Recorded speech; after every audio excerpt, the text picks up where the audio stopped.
Welcome to NTD Newsroom. I'm Fiona G. And I'm Chris Beers. International leaders telling Iran to show restraint amid tension with Israel. What Iran is saying today? The Pentagon will give a briefing this afternoon. Police confirm they are investigating a break-in at Trump's campaign office in Virginia. We take a look at the photos.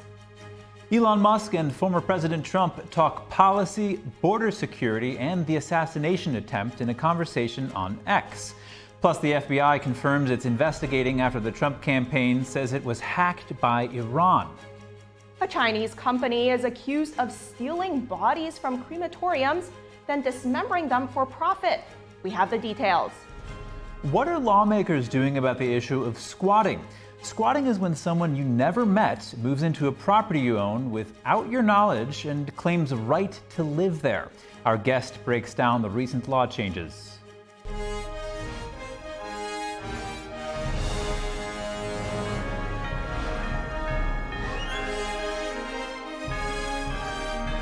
This is NTD Newsroom, live from our global headquarters in New York City.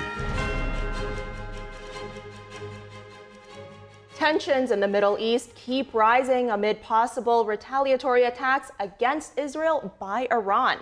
International leaders are calling on Iran to show restraint, but Iran has not been very receptive. On Monday, France, Germany, and Britain called on Iran and its allies to refrain from attacks against Israel.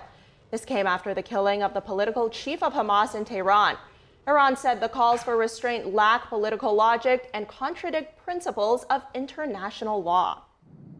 The U.S. is now asking Turkey to persuade Iran to ease tensions. The U.S. ambassador to Turkey is asking all allies that have relations with Iran to urge them to de-escalate. British Prime Minister Keir Starmer, meanwhile, is urging Iran directly. Starmer spoke with Iran's president on Monday, asking him to refrain from attacking Israel. Starmer says war is not in anyone's interest. Russian President Vladimir Putin today discussed the situation in the Middle East with Palestinian leader Mahmoud Abbas. Abbas is in Moscow on a long-expected visit until Wednesday. He's set to travel to Turkey afterwards. In Yemen, the Houthi terrorist group stormed the headquarters of the United Nations Human Rights Office. They seized documents, furniture, and vehicles. The seizure is the latest move by the Houthis targeting the United Nations. The Houthis may have also attacked another ship in the Red Sea today. The unsuccessful assault included the use of a bomb-carrying drone boat. The Houthis have not claimed the attack, but at times they wait days after an incident to issue claims. We're expecting a press briefing from the Pentagon shortly. And Vice President Kamala Harris is set to deliver a speech on economic policy in Raleigh, North Carolina on Friday. The Harris campaign spokesperson says the address focuses on her plan to lower costs for middle-class families. She will also be discussing her take on corporate price gouging. Harris's economic views haven't been clearly defined since becoming the presumptive Democratic nominee. And the White House says President Biden will address the Democratic National Convention next week. White House Press Secretary Karine Jean-Pierre spoke to reporters yesterday. The president will indeed speak next week. Again, he's looking forward to it. He's looking forward to, as he tends to do, speak directly to the American people, talk about the moment that we're at, the stakes, what's at stake, and continue to talk about an issue that is incredibly important to him, which is unity, making sure that we're unified and we continue to do the work that the president has been successful in doing in the past 3.5 years. Next week, the Democratic National Convention is set to kick off in Chicago. As security preparations remain underway, NTD's Sam Wong takes a look at what's expected at the event. Fencing, construction, and street closure. Just 1 week prior to the Democratic National Convention, the build-out of a security perimeter is already underway around the United Center and McCormick Place in Chicago. With the event set to take place from August 19th to August 22nd, officials are expecting tens of thousands of people to pack the arenas. Vice President Kamala Harris and her running mate Tim Walz are slated to headline the convention. So far, an official list of speakers has not yet been released. The DNC may also feature several prominent Democrats, including perhaps President Biden, former Secretary of State Hillary Clinton, and former Presidents Barack Obama and Bill Clinton. Harris entered the 2024 presidential race unopposed after Biden announced his decision to drop out several weeks ago. The Democratic National Committee soon confirmed Harris's nomination through a virtual roll call vote on August 5th. Officials said the timing of the move was to avoid lawsuits over ballot deadlines in Ohio. Harris hasn't formally accepted her nomination, but she will do so at the event next week. In a busy election year, some lawmakers have decided to stay in their district. Ohio Senator Sherrod Brown and Alaska Representative Mara Petola confirmed they will not attend the DNC as they each battle a tough re-election race in their home states. Meanwhile, pro-Palestine groups are planning a large demonstration outside the convention. It's expected to draw tens of thousands of protesters to the city of Chicago, which is home to the largest Palestinian population in the U.S. Law enforcement agencies said they won't tolerate any violence or vandalism at the DNC. 500 additional officers will be deployed from other cities to help securing the event. Sam Wang, NTD News. Elon Musk hosted a conversation with former President Trump last night on his social media platform X. The X owner said a DDoS attack called the conversation to start late. DDoS attacks are attempts to block or disrupt servers, networks, and websites by overwhelming them with traffic. Musk said the DDoS attack illustrates the amount of opposition to just hearing what Trump has to say. He said he wants voters still on the fence to be able to hear Trump talk in a conversation. Musk says it's hard to get a vibe about someone if you don't hear them talk in a conversational way. He says no one is themselves in an adversarial interview.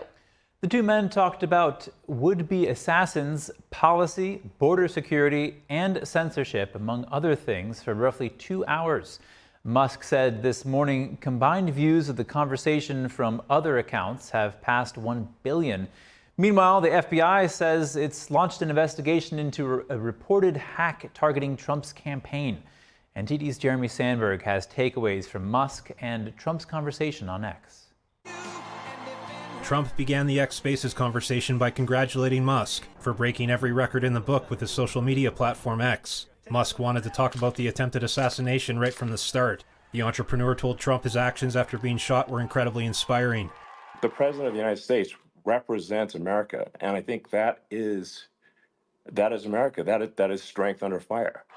Musk says Trump's reaction was part of what made him excited to endorse him for president. He then asked Trump what the experience felt like firsthand. Not pleasant, I have to be honest. I said there was blood. I had more blood. Trump says it was a miracle that built his faith in God. He says he knew a bullet hit his ear, but didn't know he had that much blood. It hit me at an angle that was far less destructive than any other angle. So that was the miracle. That was, for those people that don't believe in God, I think we got to all start thinking about that. You have to, I'm a believer. Now I'm more of a believer, I think. The two men got into a bit of a debate over energy solutions and climate change versus global warming. Trump says he's concerned about nuclear power because of the countries that wield it and thinks the issue has a branding problem. Musk says he wants to move towards a better, inspiring future without demonizing people. It's not like the house is on fire immediately, but I think it is something we need to move towards. And on balance, it's probably better to move there faster than slower, but like I said, without vilifying the oil and gas industry. Trump and Musk also talked about Democratic presidential nominee Kamala Harris in the 2024 race. He's saying she was strong on the border. We're going to be strong. Well, she doesn't have to say it. She could close it up right now. They could do things right now. It's horrible. No tax on tips, and all of a sudden she's making a speech and there will be no tax on tips. I said that months ago. Musk posted on X this morning he'd be happy to host Harris too. The FBI confirmed yesterday it's investigating an apparent hacking attack on the Trump campaign. Microsoft says a hacker group named Mint Sandstorm targeted a U.S. presidential campaign last week. The company's cyber threat assessment says the group is connected to the Iranian Islamic Revolutionary Guard Corps. Trump posted on his Truth social media platform Microsoft told his campaign that one of its websites was hacked. This after Politico reported it received anonymous emails with documents from inside campaign operations. National Security Council spokesman John Kirby said the U.S. is taking any reports of hacking very seriously. He didn't comment specifically on the incident with the Trump campaign. Jeremy Sandberg, NTD News. For more on the Trump-Musk conversation on X last night, we have Steamboat Institute Blankley Fellow and co-founder of the Based Politics podcast, Brad Palumbo. Brad, there's a lot to talk about with this conversation. It got off to a bumpy, delayed start caused by what Musk is calling a massive cyber attack. What parts of the conversation stood out to you the most in terms of the actual content of their talk? Yeah, well, you're right to note that it got off to a rocky start. I had trouble joining. I was trying to tune in and struggled to, and was only eventually later able to listen to the whole thing in full. But I think it's sad that people would really try to just stop somebody from having a conversation. I don't understand what they're so afraid of, that a former president would be able to speak publicly to millions of people.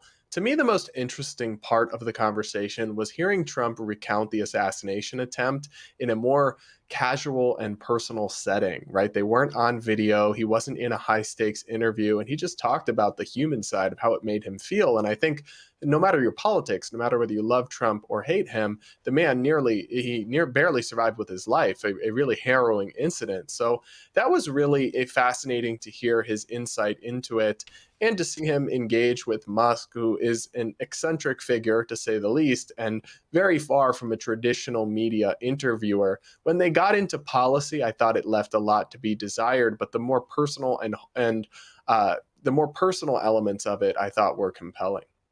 And Trump is known for these sort of publicity stunts, social media stunts. What do you make of this use of social media by the Trump campaign? Is it likely to bring in a wider pool of voters and resonate?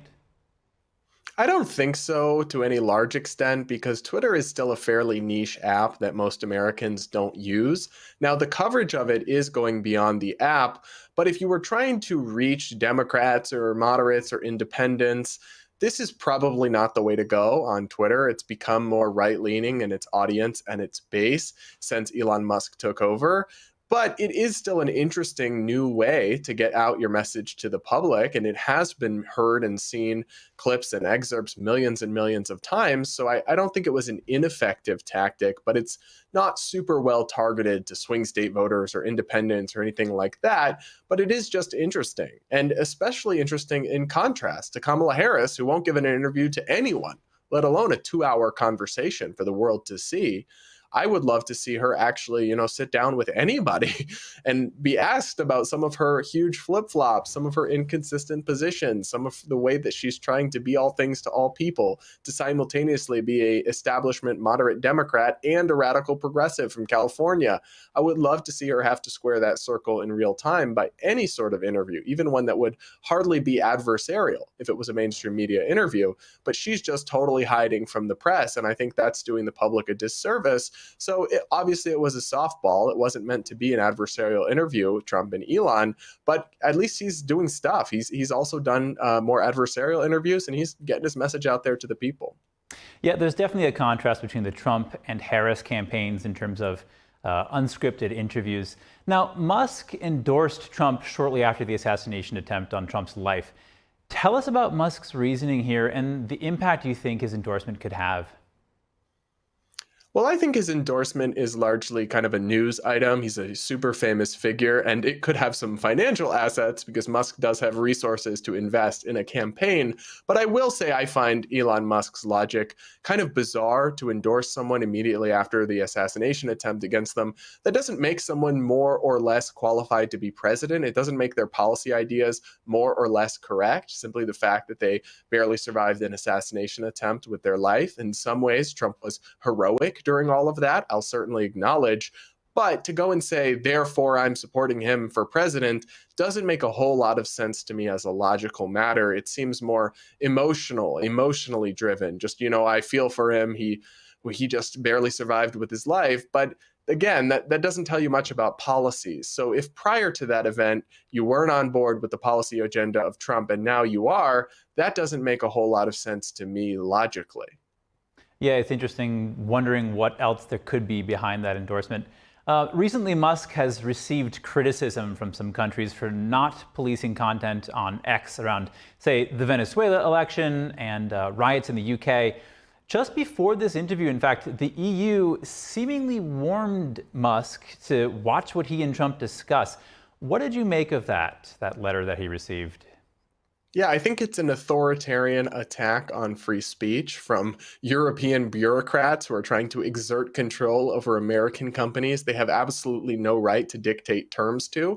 I think Elon should tell them in no uncertain terms to go and just get that out of here. We're not going to have any sort of intimidation or bullying us into censoring people on our app. Because look, nobody elected these European Union bureaucrats to be in charge of American companies. Our American companies have a First Amendment right in their own to host whatever speech they feel is appropriate, and that is not subject to the whims of unelected European bureaucrats. We are not a member of the EU. They do not get to dictate how our companies are run. And you know what? Ultimately, if they want to play hardball, then they can turn off X in the European Union, right? They can play hardball, but I don't think the EU really wants to play this game or has the spine to actually disentangle itself from America's innovative tech sector. But we cannot cow to their demands and let them start demanding and controlling how our most innovative sectors are run. All right, in closing, Brad, during last night's conversation, Musk talked about the need to make the federal government more efficient. At one point, he offered to be part of an efficiency commission, to which Trump said he'd love to see that. Could we see Musk involved in the Trump administration somehow? If Trump It's an interesting idea. He certainly knows something about how to run a successful company. Now, the whole, running a business, so I should run the government thing doesn't always translate super effectively. But I will say, with our current federal government's massive blow, losing hundreds and hundreds of billions of dollars to fraud and waste during the COVID debacle, all of this, they could use pointers from anyone. So if we could get some efficient, effective, proven CEOs with a track record in there to advise them, I think that couldn't really hurt, and it maybe could help a little bit. Yeah, I mean, you have Trump, who had no political background before his administration, achieving records in unemployment. All right, Brad Palumbo, co-founder of the Based Politics podcast. Thank you so much for joining us today. And police are investigating a break-in at Trump's campaign office in Ashburn, Virginia. It happened Sunday night. These pictures are from surveillance video. They show the burglary suspect inside the campaign office. He had a dark ball cap and backpack on, but his face is visible. A local sheriff said they're determined to identify the man. The sheriff stated investigators also want to know what might have been taken from the building, or left behind, in fact. Trump's campaign office in Ashburn is also Virginia's 10th District GOP committee headquarters. Minnesota, Vermont, Wisconsin, and Connecticut are holding their primaries today. The results will help determine which party controls the House of Representatives and Senate after November's election. Congresswoman Ilhan Omar from Minnesota is trying to avoid the fate of two of her closest allies in Congress. A member of the Progressive Squad, the Democrat is defending her seat against a repeat challenge from former Minneapolis City Council member Don Samuels. The winner will face Republican Dalia Al-Khadid, an Iraqi-American journalist and self-described secular Muslim. In Minnesota's U.S. Senate race, former NBA player Royce White is facing off against Navy veteran Joe Frazier. The winner will challenge Democrat Amy Klobuchar for her Senate seat. In Vermont, Esther Charleston and Peter Duval are vying for the Democratic nomination for governor. The winner will take on four-term Republican Governor Phil Scott in November. In Wisconsin, Republican banker Eric Hovde has not dominated the Republican primary. He'll face off against two-term incumbent Democratic Senator Tammy Baldwin. Wisconsin's 8th congressional district is up for grabs after Representative Mike Gallagher declined to seek re-election. In Connecticut, Republicans will pick nominees to challenge two longtime Democratic lawmakers, Senator Chris Murphy and Congressman Jim Himes. And independent presidential candidate Robert F. Kennedy Jr.'s campaign has been denied ballot access in New York. A judge yesterday ruled his ballot access petition invalid. This after Kennedy announced Sunday that he now has enough signatures to get on the ballot in every state. A lawsuit was filed by a group of Democratic-aligned voters called Clear Choice Political Action Committee. The group argued the residence Kennedy lists on his New York ballot nomination isn't true and says he actually lives in California. During the trial, Kennedy maintained he has been a permanent resident of New York since he was a child. But the judge accepted the PAC's argument, denying him ballot access in the state. Kennedy on X called the case an assault on New York voters who signed to place him on their ballot. He accused the Democratic Party of using what he called lawfare in place of a democratic election process. Kennedy vowed to appeal the New York ruling and win. He is also facing ballot challenges in other states. A reason for indictment on a Chinese firm has surfaced. The company is accused of allegedly stealing bodies from crematoriums, then dismembering them for profit.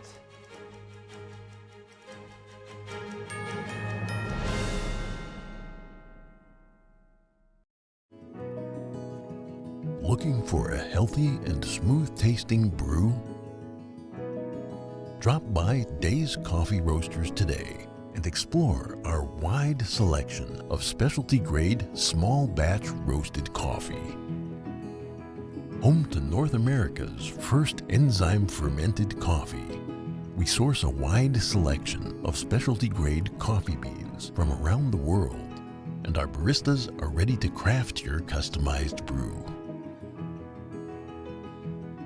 Visit Days Coffee at 28 North Street, Middletown, New York. Come experience a brew like no other.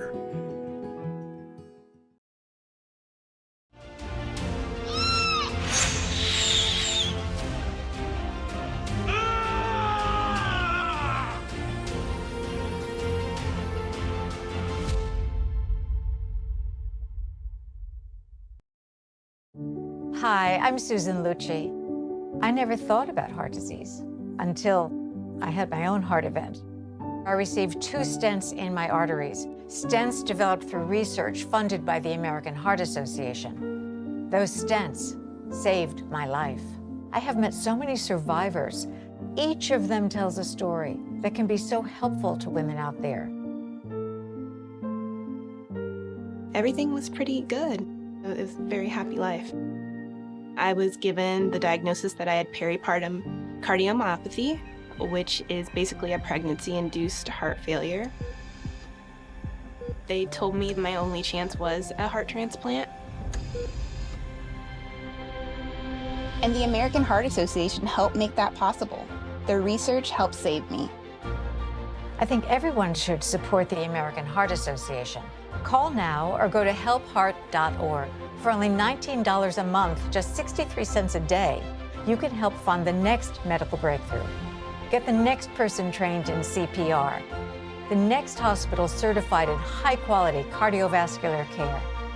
You can be part of that very important work that the American Heart Association is doing to save lives everywhere. Give $19 a month with your credit card, and we'll send you this special t-shirt that you can wear to show that you are helping save lives. I'm grateful for just every day that I get with my children. I am very thankful for the American Heart Association. Heart disease is America's #1 killer, and your support now can help save your life or the life of someone you love. Listen to your heart. The only reason I'm here today is because I did.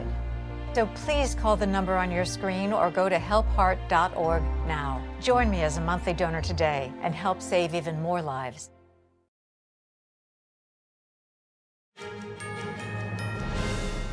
Welcome back. A recall of walnuts has been elevated to the FDA's highest risk level classification.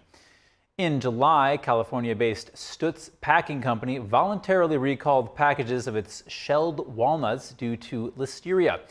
A Class 1 recall is issued when there is a reasonable probability that the product could cause serious adverse health consequences or death. The nuts were sold in Arizona and Texas. Meanwhile, California and South Carolina could become the next states to limit cell phone use in schools.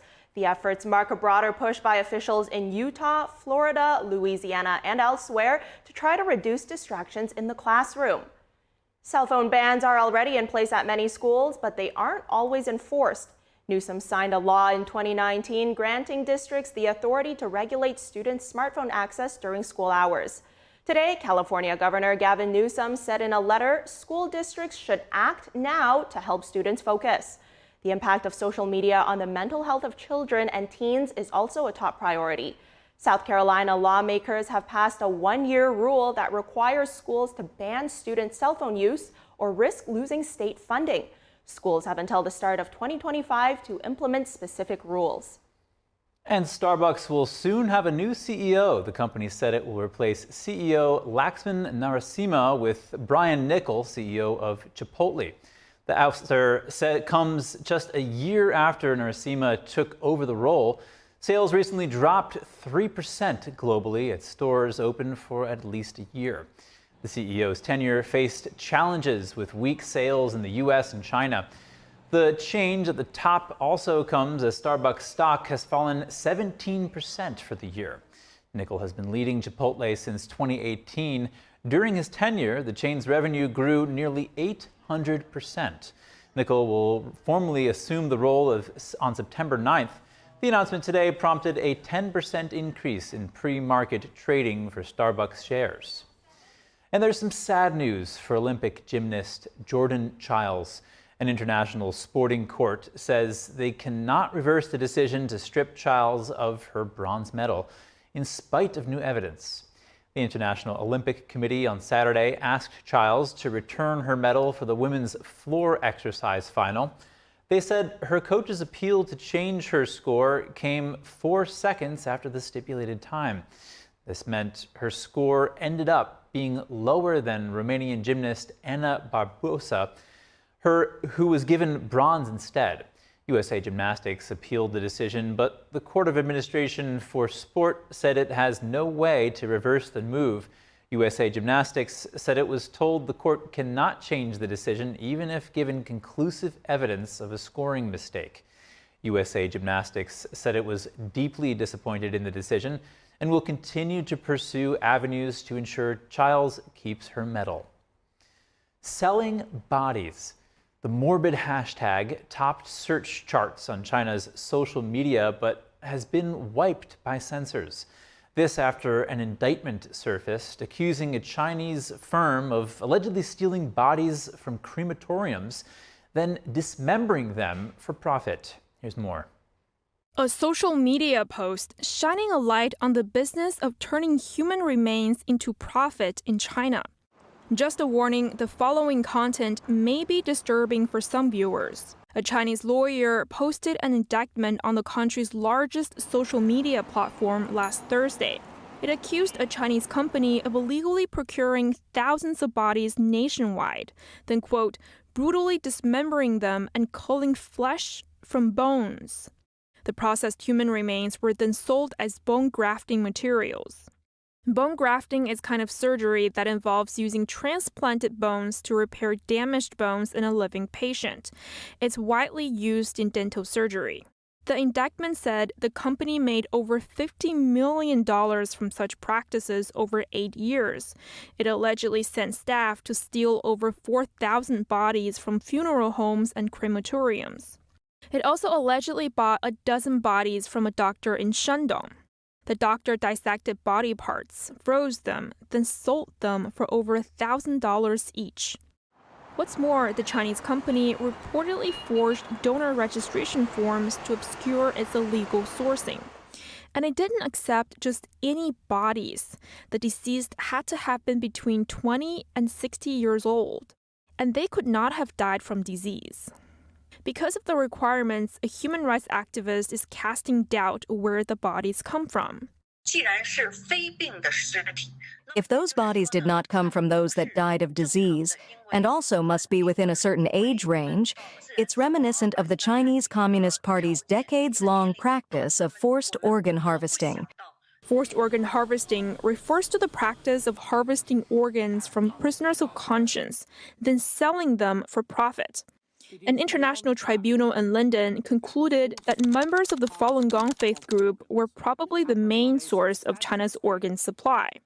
Falun Gong is a mind-body spiritual meditation practice that has faced brutal persecution in China for over 2 decades. Most of the Chinese media reports related to the indictment have been deleted. We'll keep you updated as the situation develops. When we come back, China and Russia are holding an increasing number of joint military drills. What this means for the U.S. as international tensions grow.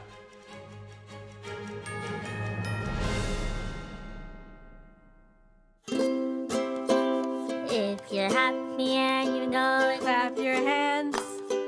If you're happy and you know it, ride your bike. If you're happy and you know it, then your face will surely show it. If you're happy and you know it, smile big and bright. Thousands of kids just like me are happy every day.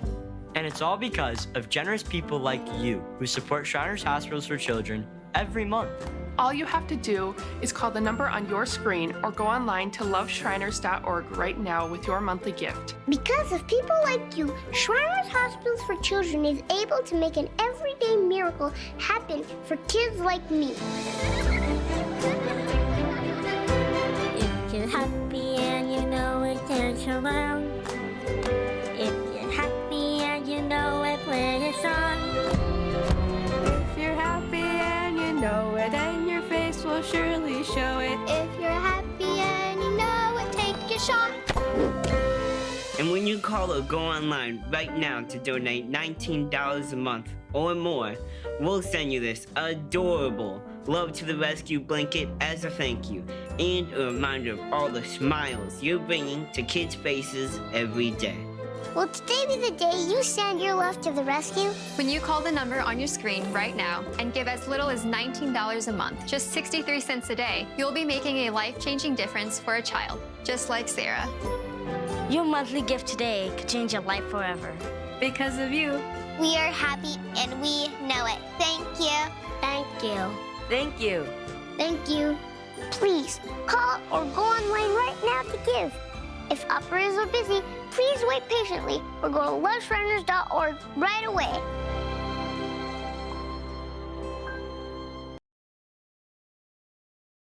Is deep-sea fish oil really healthy? Due to pollution in the oceans, most fish contain heavy metal elements and radioactive substances.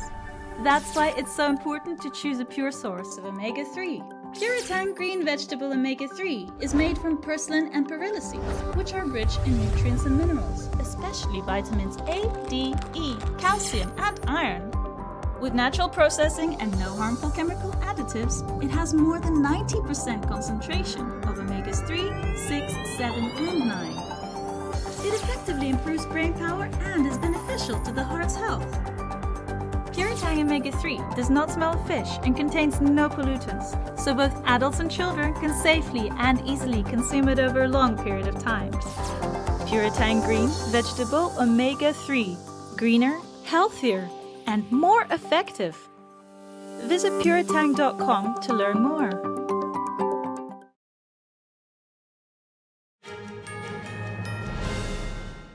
Welcome back. Tensions in the Middle East keep rising amid possible retaliatory attacks against Israel by Iran. International leaders are calling on Iran to show restraint, but Iran has not been very receptive. On Monday, France, Germany, and Britain called on Iran and its allies to refrain from attacks against Israel. This came after the killing of the political chief of Hamas in Tehran. Iran said the calls for restraint lack political logic and contradict principles of international law. And the U.S. is now asking Turkey to persuade Iran to ease tensions. The U.S. ambassador to Turkey is asking all allies that have relations with Iran to urge them to de-escalate. British Prime Minister Keir Starmer, meanwhile, is urging Iran directly. Starmer spoke with Iran's president on Monday, asking him to refrain from attacking Israel. Starmer says war is not in anyone's interest. Russian President Vladimir Putin today discussed the situation in the Middle East with Palestinian leader Mahmoud Abbas. Abbas is in Moscow on a long-expected visit until Wednesday. He's set to travel to Turkey afterwards. In Yemen, the Houthi terrorist group stormed the headquarters of the United Nations Human Rights Office. They seized documents, furniture, and vehicles. The seizure is the latest move by the Houthis targeting the United Nations. The Houthis may have also attacked another ship in the Red Sea today. The unsuccessful assault included the use of a bomb-carrying drone boat. The Houthis have not claimed the attack, but at times they wait days after an incident to issue claims. And rare earth minerals are essential in our everyday life. They're used to make mobile phones, televisions, and also military equipment. But a report warns China's near total control of the world's rare earth minerals leaves the West in a compromising position. and it calls for the Five Eyes alliance to make moves to reduce their dependence on China.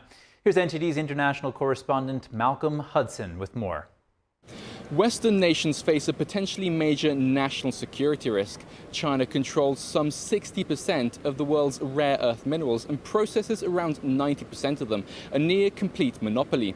Helena Ivanov, Associate Research Fellow at the Henry Jackson Society, said this leaves the West extremely exposed to China.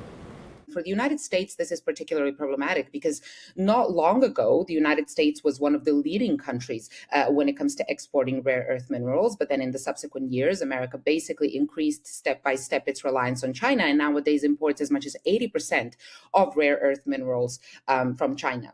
Rare earth elements are a set of 17 metallic elements essential for many technology applications, from mobile phones, magnets and MRI machines to cars and military equipment like fighter jets. Ivanov's recent report, Decreasing Rare Earths Dependency, warns that in the event of a confrontation with the US, China could block supplies and deplete the US's stock of essential defense minerals in less than 90 days. That could leave defense systems compromised. The good news for the US, Ivanov says, is that recent administrations have taken steps in the right direction. Both under Trump administration as well as Biden's administrations, steps have been taken to ramp up domestic production in the attempt, of course, to reduce this dependence on China. She said this cannot be done overnight and expects it could take at least 10 years' time, but it's important to start doing it now. Her report recommends the Five Eyes Intelligence Alliance, made up of the United States and 4 allies, to ramp up domestic production by operating old rare earth mineral mines more effectively, as well as opening new mines. She also recommends expanding their alliance to include trade of minerals between themselves, and looking beyond the alliance for other friendly countries to trade with, such as Sweden. And finally, seek alternatives to rare earth minerals themselves. Tesla has committed to creating the latest generation of EV batteries without rare earths at all, so invest in that kind of research. But also, additionally, you could invest in e-waste recycling, which, according to some estimates, could potentially satisfy as much as a quarter of our demand for rare earth minerals. Malcolm Hudson, NTD News, London. Moving now to South Korea, a leading mobile payment service in the country, Kakao Pay, has denied a massive data leak to China. The South Korean government's financial department is now investigating the issue. A South Korean financial supervisory service investigation released today disclosed that the pay tool shared the credit information of about 40 million users with China's fintech group Alipay without asking for consent. The findings come from the agency's recent inspection of the app's overseas activities. The leaked data allegedly includes usernames, phone numbers, email addresses, balances, and transaction records. The investigation shows the massive leak of over 40 million users has occurred since at least April 2018, 6 years ago. It's worth noting that Alipay's Singapore subsidiary holds over 32% of Kakao's stocks, making it the second top shareholder. Coming up, the Paris Olympics have boosted the French economy, notably in the tourism sector. Forecasts predict greater economic growth this quarter. Find out more about the data. And what are lawmakers doing about the issue of squatting? Squatting is when someone you never met moves into a property you own without your knowledge and claims a right to live there. Our guest breaks down the recent changes when we come back.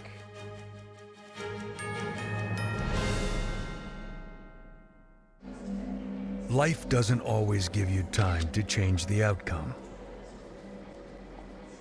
Prediabetes does.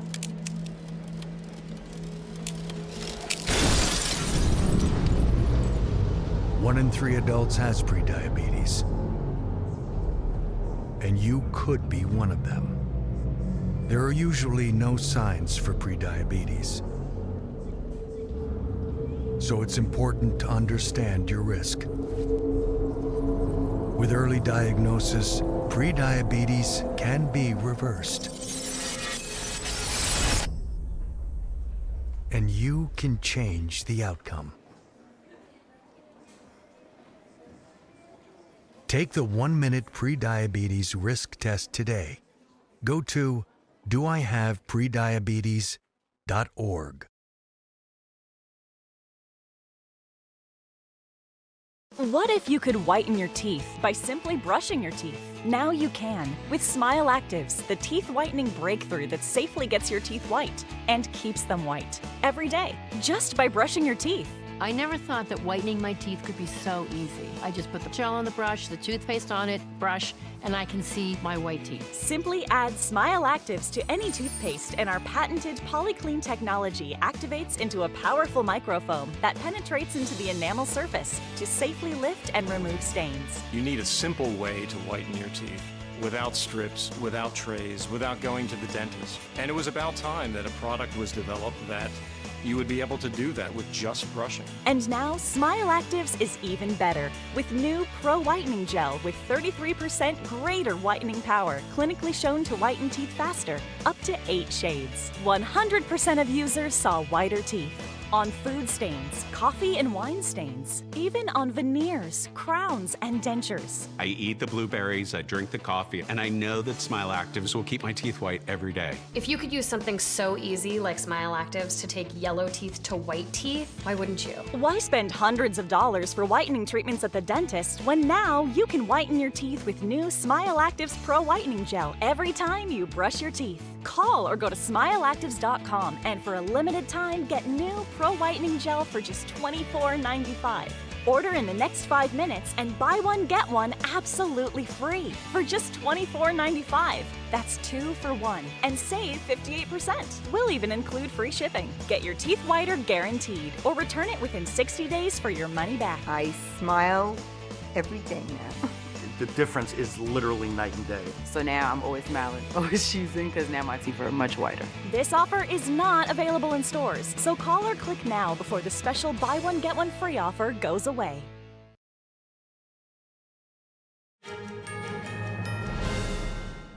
Welcome back. Pentagon's Major General Pat Ryder is holding a press briefing right now.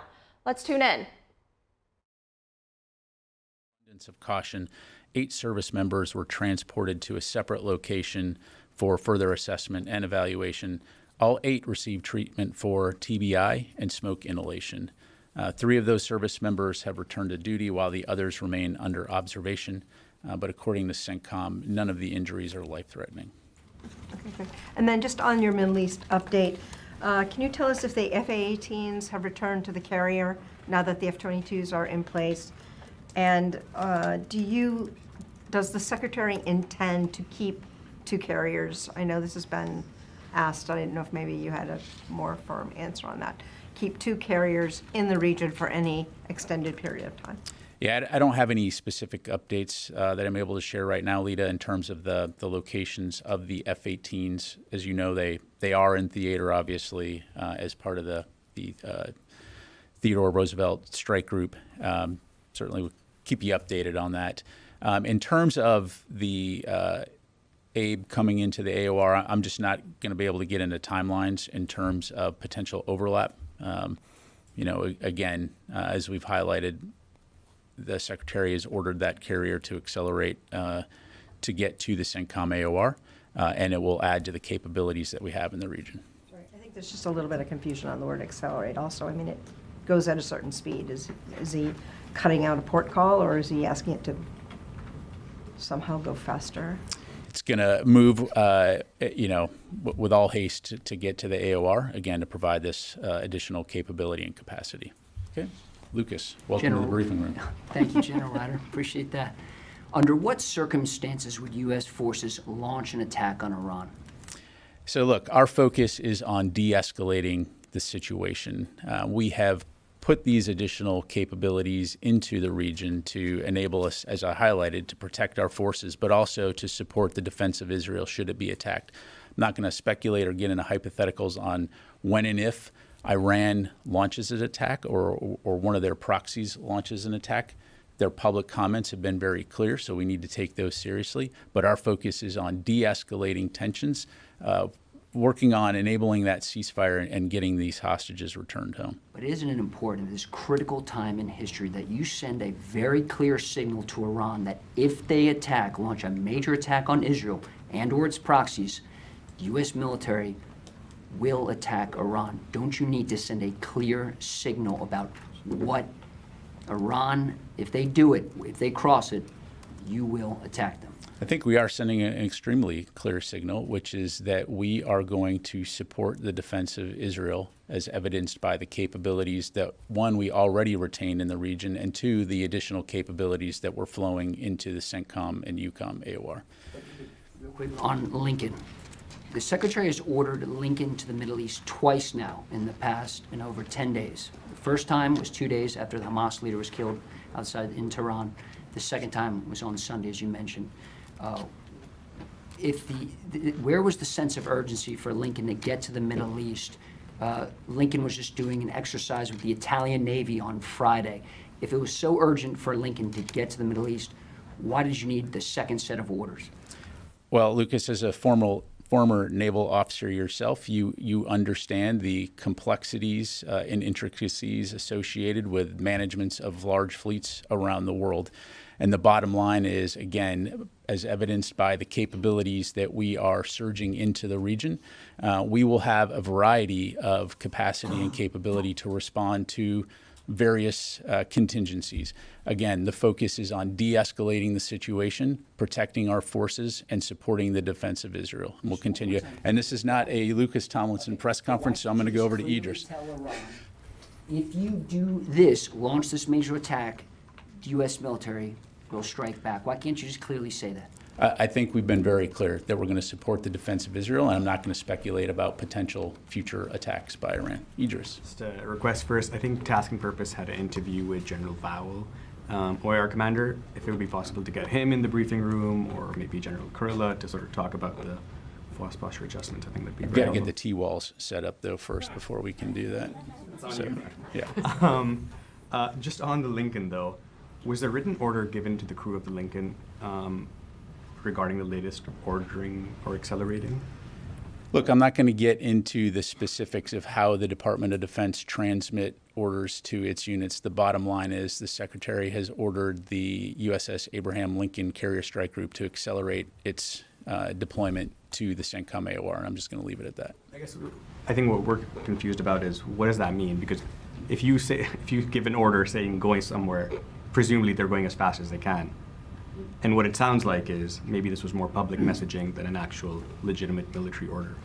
It's a legitimate military order, and it's accelerating on its mission to get to the CENTCOM AOR. And again, I'm not going to get into the in-between of when the initial order was given and what they may or may not have been doing in between then, other than to say, again, I think you need to take a step back and look at what we're attempting to do here, which is to de-escalate tensions in the region, ensure that our commanders that are in the region have the capabilities and capacity to respond to a variety of threats. Actually say it is now going to arrive in CENTCOM earlier than it was previously. Yeah, I'm not going to get into the specifics of the deployment timelines. It's like a confusion it's causing, right? It's not confusing to me. It's accelerating. So, yes, sir. Thank you, General. Would it be a fair assessment to say that Israel cannot defend itself on its own, and that's why they need the U.S. military support in the region against Iran and its proxies?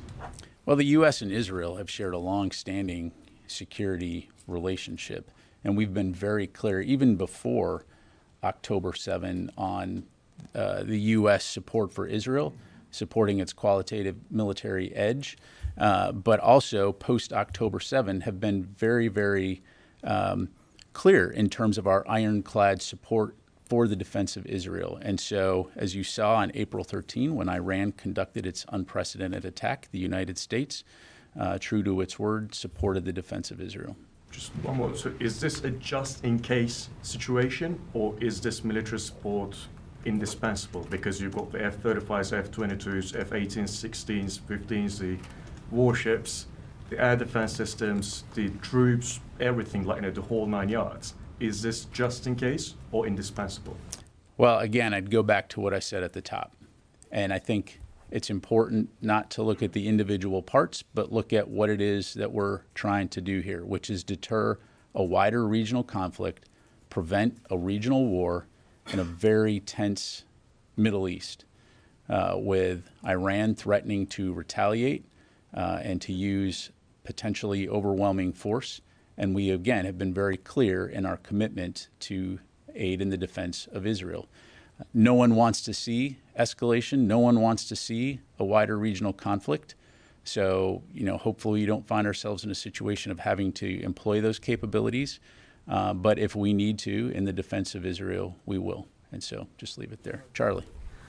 Yes, whatever term we want to use in terms of accelerating, it's still going to take a while, 7 to 10 days. I know you want to talk about timelines, but perhaps more urgently, and something that's already in the neighborhood, is the submarine. The fact that it was announced, what does it bring to this fight? It's a nuclear-powered guided missile submarine. Provides, again, additional capabilities to the commanders, the U.S. commanders in the region, in terms of not only supporting the defense of Israel, but also protecting our forces. And again, the message here is deterring potential aggression. It's not unprecedented that we will highlight the movement of submarines. But again, it's important to look at this in the context of the broader U.S. military force posture in the region, which is to help protect our forces, support the defense of Israel, and again, deter aggression and aim to de-escalate the situation. Capable of carrying as many as 175 Tomahawk cruise missiles? Look, the United States military is the most powerful in the world. We have these capabilities, and again, I'm not going to belabor the point, but the goal here is to de-escalate the situation and ensure that we can support the defense of Israel should we need to do that. Janie. Thank you, General. 2 questions. On the establishment of the strategic command, does the Pentagon support the completion of the establishment of the South Korean military strategic command? And I have another. And can we expect the establishment of the U.S. ROK, integrated strategic command? Well, certainly that's a decision for the Republic of Korea to make, to determine whether or not they stand up a strategic command. As it relates to that new organization, as I understand it, it will primarily interact with U.S. Forces Korea, which is how the U.S. military interacts with the Republic of Korea. But as you know, we are close allies, and we will continue to work together very closely when it comes to the defense of the peninsula and broader regional security and stability throughout the Indo-Pacific. One more. North Korea attended Russia's advanced weapons exhibition, and Iran and China also are participating in this exhibition. What are your concerns about the expansion of arms cooperation between North Korea and Russia, and the cooperation between Iran and China with Russia? Well, look, I'm not going to comment on the weapons expo per se, but we, again, closely monitor these relationships and do have concerns, particularly as it relates to Russia, as it seeks to procure arms and munitions from these countries to support its war against Ukraine. So it's something that we're going to continue to keep a close eye on. Yes, sir. Thank you, General. 2 questions on Syria. There were reports about a drone attack on the Iranian-backed groups in Syria, which a war monitor reported that 5 members of this pro-Iranian militia killed in Deir al-Zur this Sunday. Were the U.S. engaged in this? I don't have anything on that. On the same issue, I'm sure you're following the conflicts between Syrian Democratic Forces and the Iranian-backed groups in Syria. So what's the Pentagon position on this? What's your comment on that? And does the U.S. gives any support to the Syrian Democratic Forces in their fight against the Iranian-backed groups in Syria? Look, the U.S. Forces that are in Syria, and our focus in Syria is on the enduring defeat of ISIS, and that will continue to remain our focus. As you know, the SDF have been good partners in that fight. That was the Pentagon's General Major Pat Ryder holding a press briefing. This comes as international leaders are telling Iran to show restraint amid tension with Israel. The general emphasized a lot about the U.S. supporting the protection of Israel, as well as the protection of U.S. troops. That's right. The general said the U.S. is sending a clear signal to Iran to exercise restraint. He referred to U.S. forces already in the Middle East and those the U.S. is adding to the region. In other news related to national security, China and Russia are holding more joint military drills. The two countries are operating increasingly close to the U.S. Their cooperation is also leading to greater aggression in hotly contested regions such as the South China Sea. Earlier, I spoke with retired Lieutenant Colonel Darren Gaub, who was a Black Hawk helicopter pilot in the U.S. Army and now an international military strategist, about what China-Russia relations mean for the U.S. Lieutenant Colonel Darren Gaub, good to see you. China and Russia seem to be holding more military drills together. Now, do you think these drills hold any actual military benefit for the two countries, or are they more of a message to the rest of the world? What the United States needs to be really paying attention to is the fact that this is really a big message. And their message is that Russia and China throughout history have been adversarial nations off and on, occasionally friendly nations as well. But at this moment, they're saying kind of like the enemy of my enemy is my friend. And so their greater enemy in their own minds is the United States at this point. So they're going to work together, just like they have been with Iran and North Korea in that new axis of evil we've got going on, to continue to try to degrade the United States. They're not direct threats against the United States, but we do observe them, see how they train, see what they're trying to accomplish as best as we can, and see if they've improved in their tactics, what kind of tactics they're trying to bring together and how they operate, and whether something like that could be long lasting, and just really ultimately use them for any kind of intelligence value that's possible. You say that right now it's not a direct threat, but would it be possible that this develops into a direct threat in the future? Oh, it most certainly could. Any military can easily switch from training to operations depending on what their national leaders tell them to do.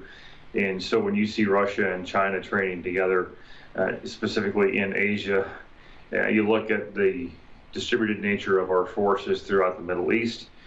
Although China has been growing into the Middle East slowly, they can certainly take advantage of that opportunity to grow more quickly and are not afraid of Russia, Iran, or other nations threatening American forces there. And China may choose to be a part of that in the future just because of their desire to expand into the Pacific. So they will seek any opportunity to gain advantage over the United States and expand their own power base.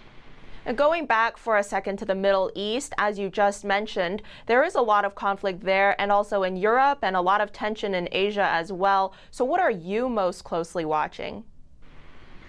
Well, right now, given the proximity to potential flashpoint would be, what does Hezbollah do on northern Israel specifically? Because that, to me, is the indicator of what Iran is trying to do on a larger scale potentially. So imagine Iran doing what it did last time with mostly missiles and drone strikes, but also activating a ground force type of attack with Hezbollah, using the Houthis and others.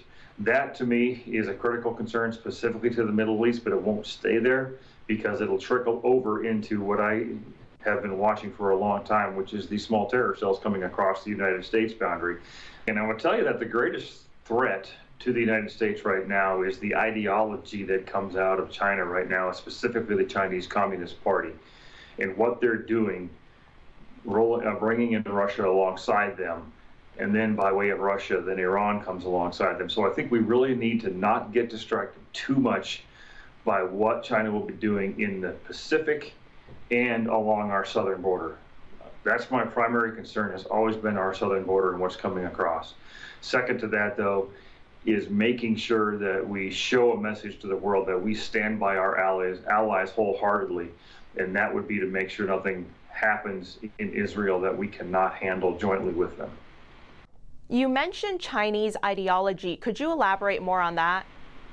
Sure, and most of what we talk about, and I talk about in the foreign policy circles, is the fact that the Chinese Communist Party is not the people of China.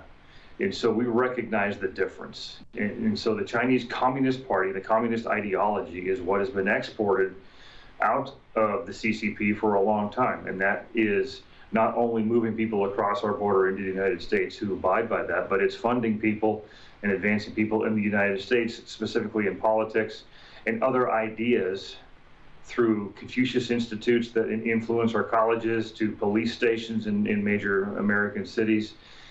All of these things are intended to be small injection points of that communist ideology in various forms throughout the U.S. culture. And if you degrade a U.S. culture in away from our Constitution and away from liberty, then you get something different that aligns more like what the CCP specifically would like to work with in order to help tear us down a little bit from the inside versus what we're used to, which is more direct military actions.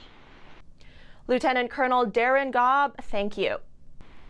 Thank you. Have a good day. When we come back, Minnesota Governor Tim Walz will be making his first individual appearance since becoming the running mate to Vice President Kamala Harris. Find out more about their campaign schedule for this week.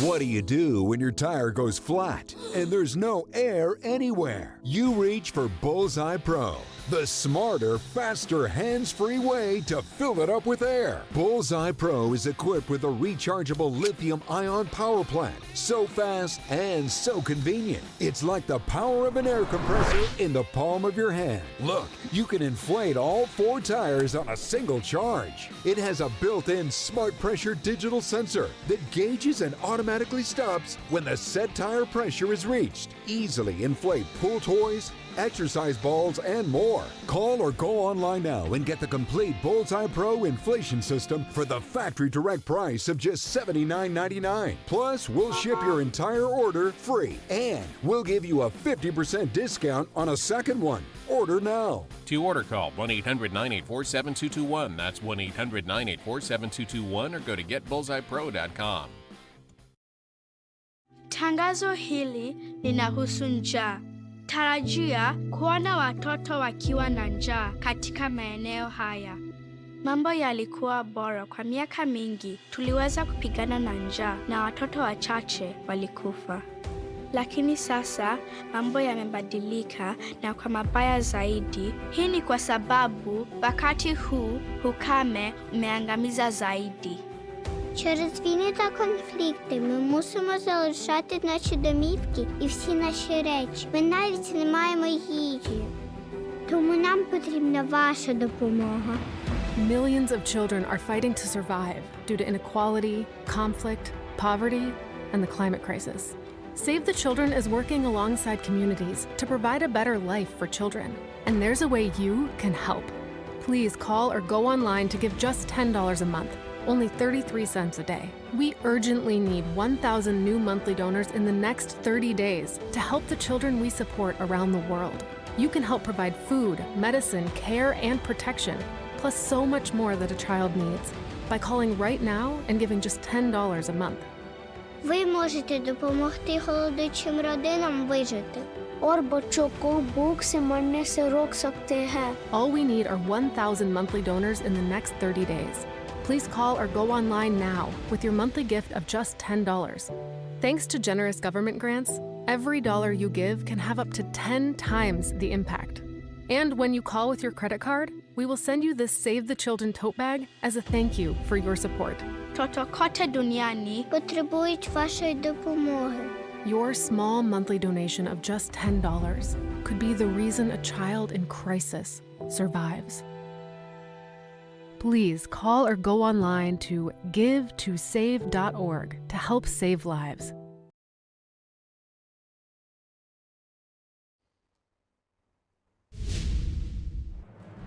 Welcome to NTD Newsroom. I'm Fiona G. And I'm Chris Beers. Minnesota Governor Tim Walz will be making his first individual appearance since becoming the running mate to Vice President Kamala Harris. Find out more about their campaign schedule for this week. Elon Musk and former President Trump talk policy, border security, and the assassination attempt in a conversation on X. Plus, the FBI confirms it's investigating after the Trump campaign says it was hacked by Iran. A potentially fatal bacterial infection has been identified in Lincoln, New Hampshire.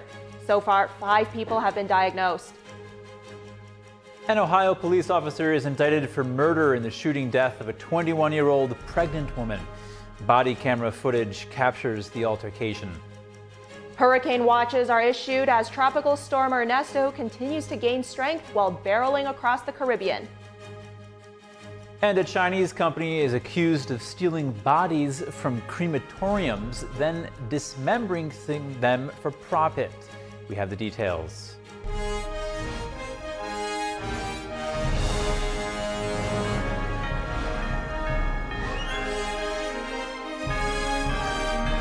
This is NTD Newsroom, live from our global headquarters in New York City.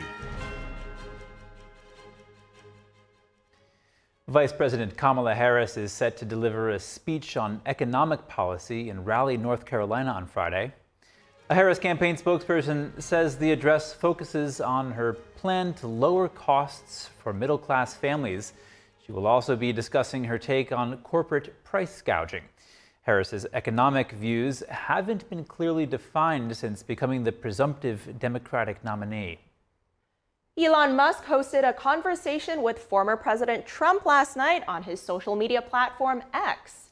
The X owner said a DDoS attack caused the conversation to start late. DDoS attacks are attempts to block or disrupt servers, networks, and websites by overwhelming them with traffic. Musk said the DDoS attack illustrates the amount of opposition to just hearing what Trump has to say. He said he wants voters still on the fence to be able to hear Trump talk in a conversation.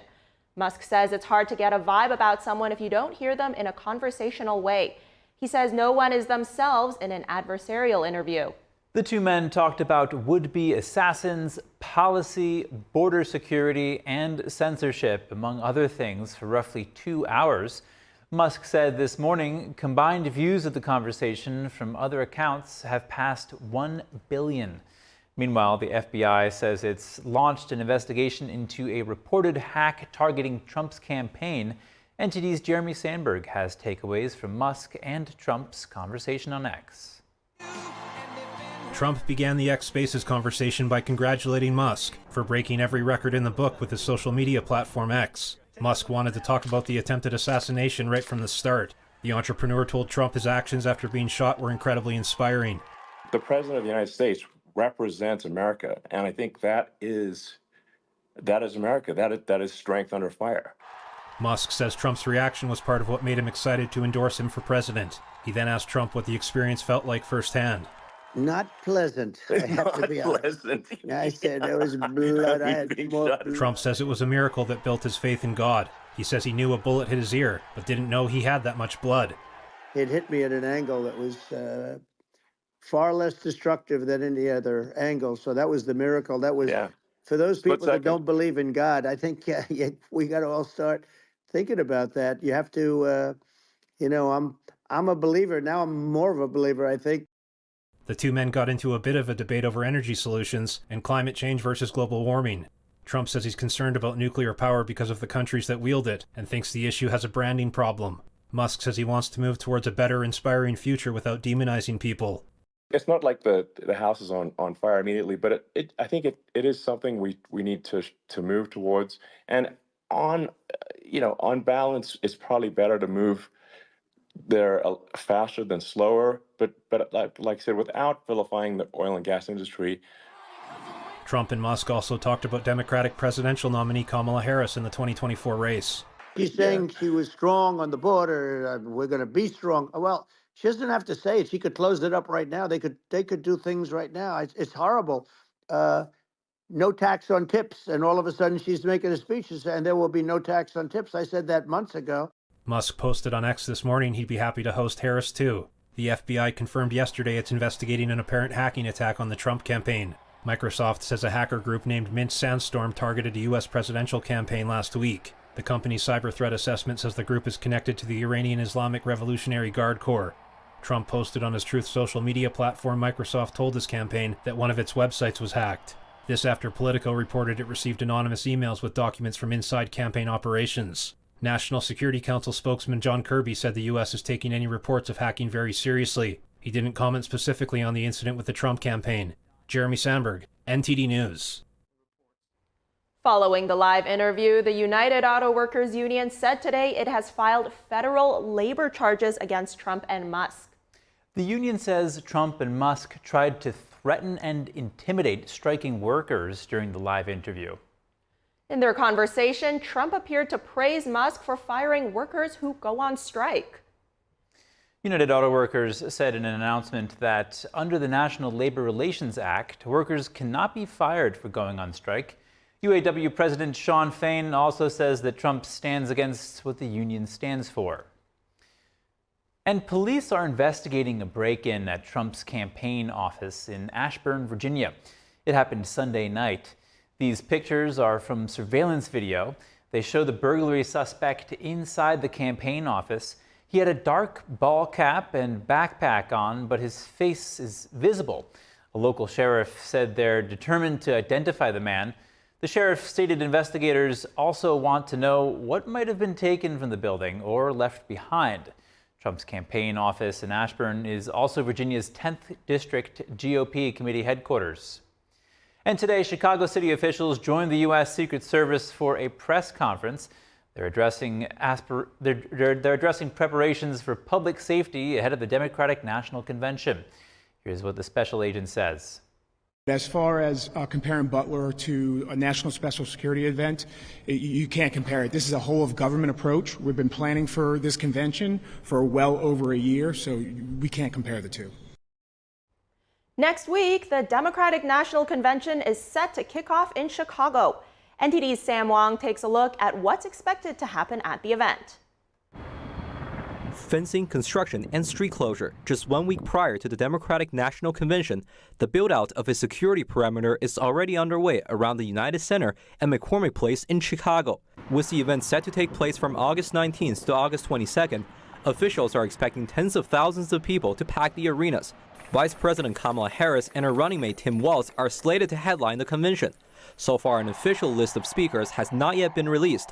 The DNC may also feature several prominent Democrats, including perhaps President Biden, former Secretary of State Hillary Clinton, and former Presidents Barack Obama and Bill Clinton. Harris entered the 2024 presidential race unopposed after Biden announced his decision to drop out several weeks ago. The Democratic National Committee soon confirmed Harris's nomination through a virtual roll call vote on August 5th.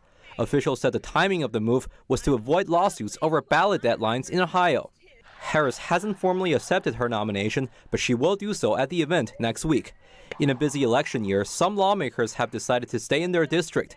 Ohio Senator Sherrod Brown and Alaska Representative Mara Petola confirmed they will not attend the DNC as they each battle a tough re-election race in their home states.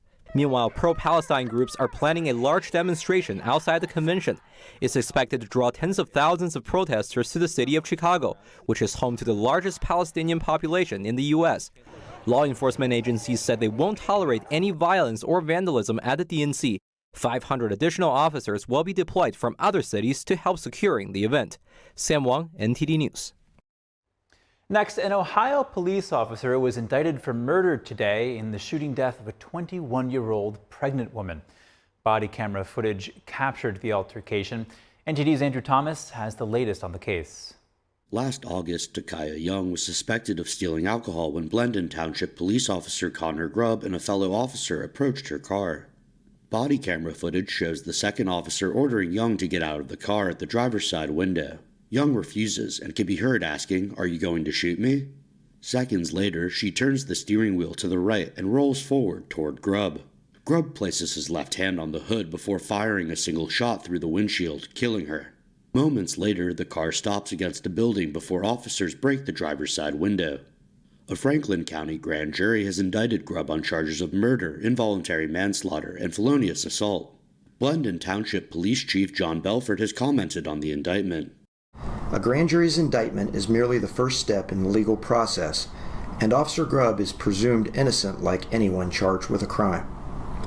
Since this tragedy occurred, our goal has been to be as transparent and open as we can with the community. After viewing the body cam footage, Young's family called Grubb's actions a gross misuse of power and authority. Police stated they rendered aid, but were unable to save Young's life. The daughter she was expecting 3 months later also died. Andrew Thomas, NTD News. California and South Carolina could become the next states to limit cell phone use in schools. The efforts mark a broader push by officials in Utah, Florida, Louisiana, and elsewhere to try to reduce distractions in the classroom. Cell phone bans are already in place at many schools, but they aren't always enforced. Newsom signed a law in 2019 granting districts the authority to regulate students' smartphone access during school hours. Today, California Governor Gavin Newsom said in a letter, school districts should act now to help students focus. The impact of social media on the mental health of children and teens is also a top priority. South Carolina lawmakers have passed a one-year rule that requires schools to ban student cell phone use or risk losing state funding. Schools have until the start of 2025 to implement specific rules. And there's some sad news for Olympic gymnast Jordan Chiles. An international sporting court says they cannot reverse the decision to strip Chiles of her bronze medal in spite of new evidence. The International Olympic Committee on Saturday asked Chiles to return her medal for the women's floor exercise final. They said her coach's appeal to change her score came 4 seconds after the stipulated time. This meant her score ended up being lower than Romanian gymnast Ana Barbosu, who was given bronze instead.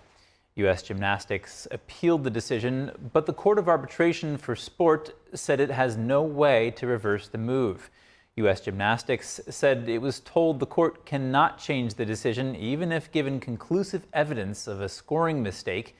USA Gymnastics said it was deeply disappointed in the decision and will continue to pursue avenues to ensure Chiles keeps her medal.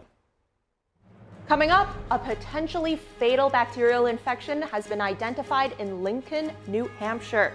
5 people have been diagnosed with it so far. Find out how they came into contact with the bacteria.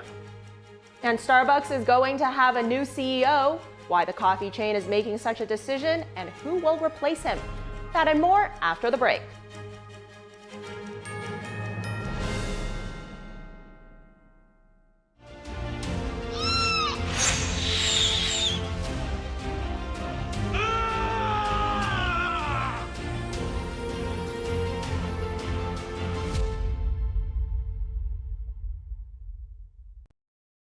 If you're watching this, I didn't make it.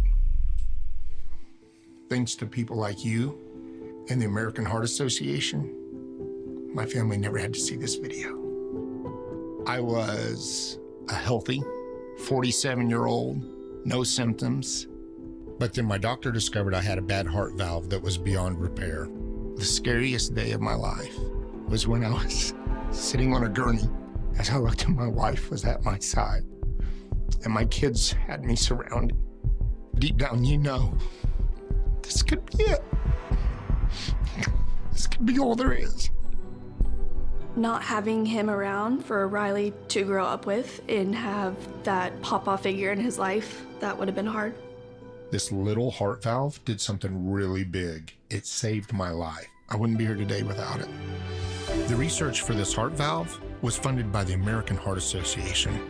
And that's why I'm asking you to become a monthly donor for just $19 a month. When you do, you'll help fund the next medical breakthrough that could save your life or the life of someone you love.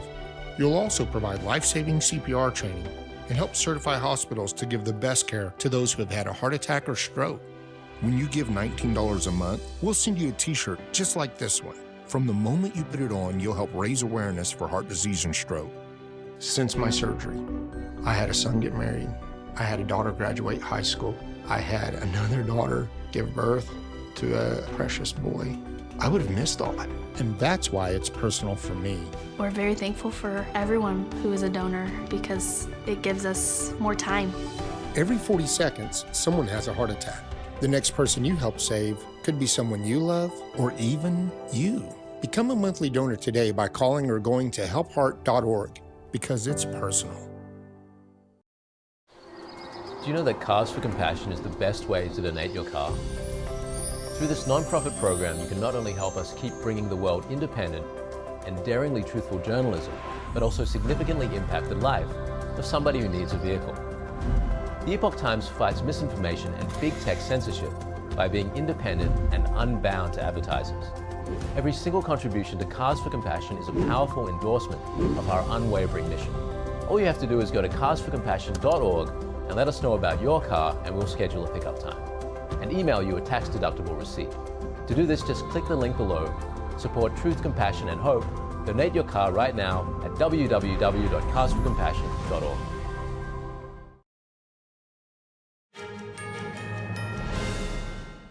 Welcome back. On to the topic of health. Mpox, formerly known as monkeypox, has spread to 10 countries across Africa. The World Health Organization has announced they will hold an emergency meeting regarding the virus tomorrow. Joining us live now to discuss this latest development is former U.S. Army microbiologist and biomedical science professor Sean Lin. Sean, good to see you. To start things off, what exactly is Mpox? Okay, thank you for inviting me. So, as you mentioned, Mpox stands for monkeypox. So this is actually in the family of smallpox. I think everybody familiar with smallpox. So it's similar viruses. And it had the outbreak actually in 2022. So right now, this is it's a continual wave of spreading. And this virus can cause severe disease and through a different transmission route. So it can through direct contact with patients or with sick animals. And also, it's actually very preferred transmission among men having sex with men. So this is actually a high-risk group. So this disease spreading into the Western Hemisphere is actually a rare event in the past. So it is endemic in some of the Central and West Africa, but since 2022, it spread to the Western Hemisphere. So U.S. also staying alert on these Mpox outbreaks as well. You mentioned that there was an outbreak of Mpox back in 2022. Officials are saying that back then it was a strain called Clade 2, and they're saying that now the virus has a new strain called Clade 1, which is the one currently affecting several African countries, and they're saying that it may cause more severe illnesses than Clade 2 did. What can you tell us about that? Yes, and so Clade 2 has primarily existing in West Africa in the past, and Clade 1 actually primarily in Democratic Congo Republic, and so it's endemic in there in DRC, but since last year, actually, it started spreading into neighboring countries, and it definitely have more severe symptoms, and even the current vaccine may not protect it very well. And Clade 1 spread faster, have higher pathogenicities, and it can cause more faster appearance symptoms like rashes and also severe immune damaging. So definitely this is a hard to contain situation, and it also it can spread through a respiratory droplet as well. So it's a emergency situation in Central Africa and as well in some other neighboring country next to the DRC. Just Democratic Republic Congo. So it's very interesting. It's also a hotbed for Ebola virus in the country as well. And so right now, this is a monkeypox outbreak, and it has a trend to spread faster to other neighboring countries. Yeah, you're right. It does sound very concerning. And for all those reasons you just listed, that must be why the World Health Organization is confirming that they'll hold this emergency meeting to determine if Mpox is, quote, a public health emergency of international concern. Now, what does that mean? So that means globally, we should treat this as a public health crisis. So different countries should stay alert and even prepare for vaccine stockpile or things like that. Right. So currently, some countries like United States have been preparing some of the vaccines against monkeypox. And so right now, since 2022, the U.S. have been using Gelino company's vaccine, and this is actually a non-replicating live vaccine, and it's better than the previous version. And so previous version is ACAM 2000, it's generation 2. So right now it's kind of like third generation. But overall, the public health emerging announcement is a clear message to the global community that everywhere you need to pay attention to people who traveling to these outbreak regions. For people going to Central Africa or West Africa, need to stay alert whether they contacted sick patients or sick animals, or whether they have other close contacts. So these are the emerging situation. Different states should mobilize their public health resource to facilitate faster detection, vaccine preparation, stockpiling. So this is so definitely it's not a like small outbreak in the local endemic region. So I think it has a chance to spread widely. Right, and so just closing off, you mentioned that this virus is endemic to some parts of Africa. Do you think it's possible that this virus spreads out of Africa, maybe into North America? Do you think Americans should be concerned? So I think one fortunate aspect is that United States don't have too much tourism to Central Africa or some of the neighboring countries. But it still need to be highly alerted on this situation, and because as I mentioned, so the people do not have the traditional sexual behaviors. Men have sex with men, or people have multiple sexual behaviors. They are the high risk group for monkeypox. So we cannot guarantee, if the virus does not spread to the United States. And so in the United States, it's still primarily the clade 2, more cases of clade 2, but we need to stay alert for clade 1 spreading to the United States. Yes, I guess we'll have to keep an eye on that. Sean Lin, former U.S. Army microbiologist, thank you for your insight. Thank you very much. Next, a potentially fatal bacterial infection called Legionnaire's disease has been identified in Lincoln, New Hampshire. So far, 5 people have been diagnosed. This information comes from the New Hampshire Department of Health and Human Services. The people infected were exposed to water droplets from a contaminated cooling tower. Health officials have issued a warning for elderly individuals and those with weakened immune systems, especially those within half a mile of the facility. New Hampshire state epidemiologist Benjamin Chan advised that anybody who has visited the area near the contaminated cooling tower should monitor themselves for symptoms. He added that anyone who develops a fever or other pneumonia symptoms within 14 days of exposure should contact their healthcare provider for testing. Riverwalk Vice President Renee Blood told ABC News affiliate WMUR that the cooling tower has been sanitized and is now back in operation after discussions with state officials. The Department of Health and Human Services notes that the majority of healthy individuals exposed to Legionella bacteria do not become ill.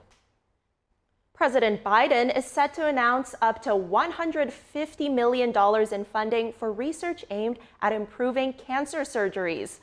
The announcement comes today as the President and First Lady visit Tulane University in New Orleans. The funding is part of the White House Cancer Moonshot effort Biden first launched in 2016 as vice president after the death of Beau Biden. Biden relaunched it 2 years ago with the goal of cutting the U.S. cancer rate by at least 50% over the next 25 years. The money is going to 7 universities and a company that provides medical imaging used by cancer surgeons. The teams are collaborating on a program aimed at making tumor removals more effective. And the Producer Price Index, a key inflation gauge, showed price hikes slowed in July. The index is a key inflation gauge measuring average price changes seen by producers and manufacturers. The federal government reports the PPI was up 2.2% for the 12 months ending in July. That's a significant pullback from the 2.7% increase registered in June. The Producer Price Index serves as a potential bellwether for retail level inflation in the months ahead. The report sets the stage for an even more crucial reading on price hikes due Wednesday. The Consumer Price Index provides a critical look at how prices are changing for consumers in their everyday lives. And Starbucks will soon have a new CEO. The company said it will replace CEO Laxman Narasimha with Brian Niccol, CEO of Chipotle. The ouster comes just a year after Narasimha took over the role. Sales recently dropped 3% globally at stores open for at least a year. The CEO's tenure faced challenges with weak sales in the U.S. and China. The change at the top also comes as Starbucks stock has fallen 17% for the year. Niccol has been leading Chipotle since 2018. During his tenure, the chain's revenue grew nearly 800%. Niccol will formally assume the role on September 9th. The announcement today prompted a 10% increase in pre-market trading for Starbucks shares. Automobile manufacturer Ford and Mazda have issued do not drive warnings for vehicles equipped with recalled Takata airbags. Over 457,000 vehicles are impacted. According to the National Highway Traffic Safety Administration, Ford's warning covers over 374,000 model year 2004 to 2014 vehicles that were previously recalled. The warning from Mazda covers almost 83,000 model year 2003 to 2015 vehicles. NHTSA is urging all owners to promptly verify whether their vehicle has an open Takata airbag recall. That's because an explosion might be possible in the event of a malfunction and could severely injure or even kill occupants. Affected customers can visit their recall site for more information. And a recall of walnuts has been elevated to the FDA's highest risk level classification. In July, California-based Stutz Packaging Company voluntarily recalled packages of its shelled walnuts due to listeria. A Class 1 recall is issued when there is a reasonable probability that the product could cause serious adverse health consequences or death. The nuts were sold in Arizona and Texas. When we come back, Minnesota Governor Tim Walz will be making his first individual appearance since becoming the running mate to Vice President Kamala Harris. That and more after the break.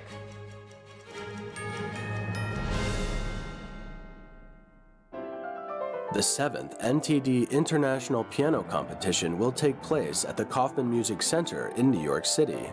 Pianists from around the world will come together to revive the great piano masterpieces.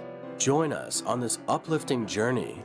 The semifinals, finals, and the winner's concert will be open to audiences and live streamed from October 17th to the 19th. Get tickets now at 212-501-3330. Looking for a healthy and smooth-tasting brew? Drop by Days Coffee Roasters today and explore our wide selection of specialty-grade, small-batch roasted coffee. Home to North America's first enzyme-fermented coffee, we source a wide selection of specialty-grade coffee beans from around the world, and our baristas are ready to craft your customized brew. Visit Days Coffee at 28 North Street, Middletown, New York. Come experience a brew like no other. There's a whirlwind of emotion and activity going on in this painting. And there's chaos all around and threat from below. The wolves surrounding her, and they're anything but unmoved. They're moving all the time, and we sense that. But this little girl remains unmoved. She's in quite a perilous situation, but she's completely strong and serene, and she's actually meditating. It was very, very well liked because no matter what culture or what sort of walk of life you're from, I think people, they see it and they immediately understand what that energy, what that message is, and they're drawn to it because everybody kind of needs a little bit of that in their own life, of, you know, the steadfast calmness and something to hold on to. It's definitely an inner peace in the midst of something very chaotic, and for a lot of people right now, the whole world is very, very chaotic. So I guess that's another reason why so many people are very drawn to this.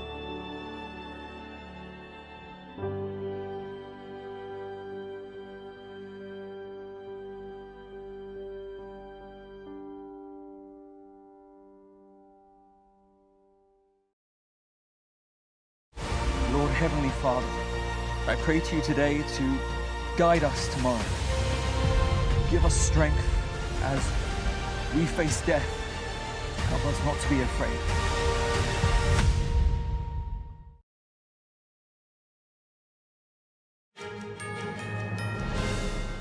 Welcome back. Lawmakers nationwide are taking action on the issue of squatting. Squatting is when someone you never met moves into a property you own without your knowledge and claims a right to live there. Whether or not they have a right is irrelevant before the issue is resolved in court. In most states, squatting issues are handled in civil court and can cost thousands of dollars to litigate and take months or even years. But some states have criminalized squatting.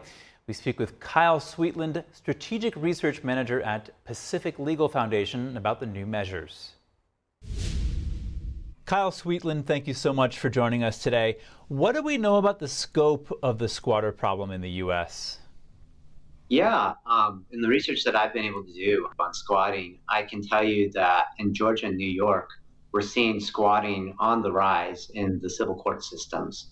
And people are having to deal with more and more of these cases through civil evictions in the courts than they ever have before.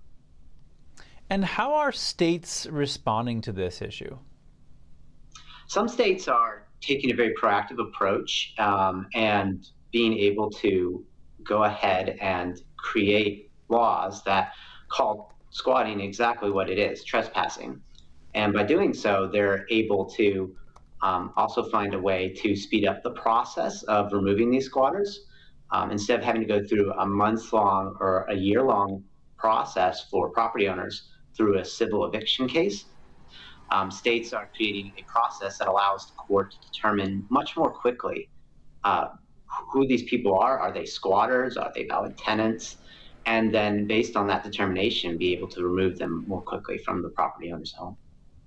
So I'm sure property owners must be happy about that, at least the people with squatters in their homes. But is there any downside to laws like these to keep squatters out, to make it easier to get squatters out? Not that I'm aware of. What it really helps is the property owners sign an affidavit saying that they're testifying, under perjury of law, that this person is a squatter. And so they're taking it very seriously and not making sure they're not getting involved with people who are actually tenants and removing them on accident. So can we just back up for a moment? Can you describe for us a bit, what is this issue of squatting in the first place? Yeah, so squatting in a sense is when somebody is taking possession of someone's home without any sort of legal claim to being on the property and without the consent or even the knowledge of the property owner. And so what happens is these people are illegally occupying someone's home, and oftentimes, that's creating havoc because the property owner themselves is the one who normally lives there and they can't.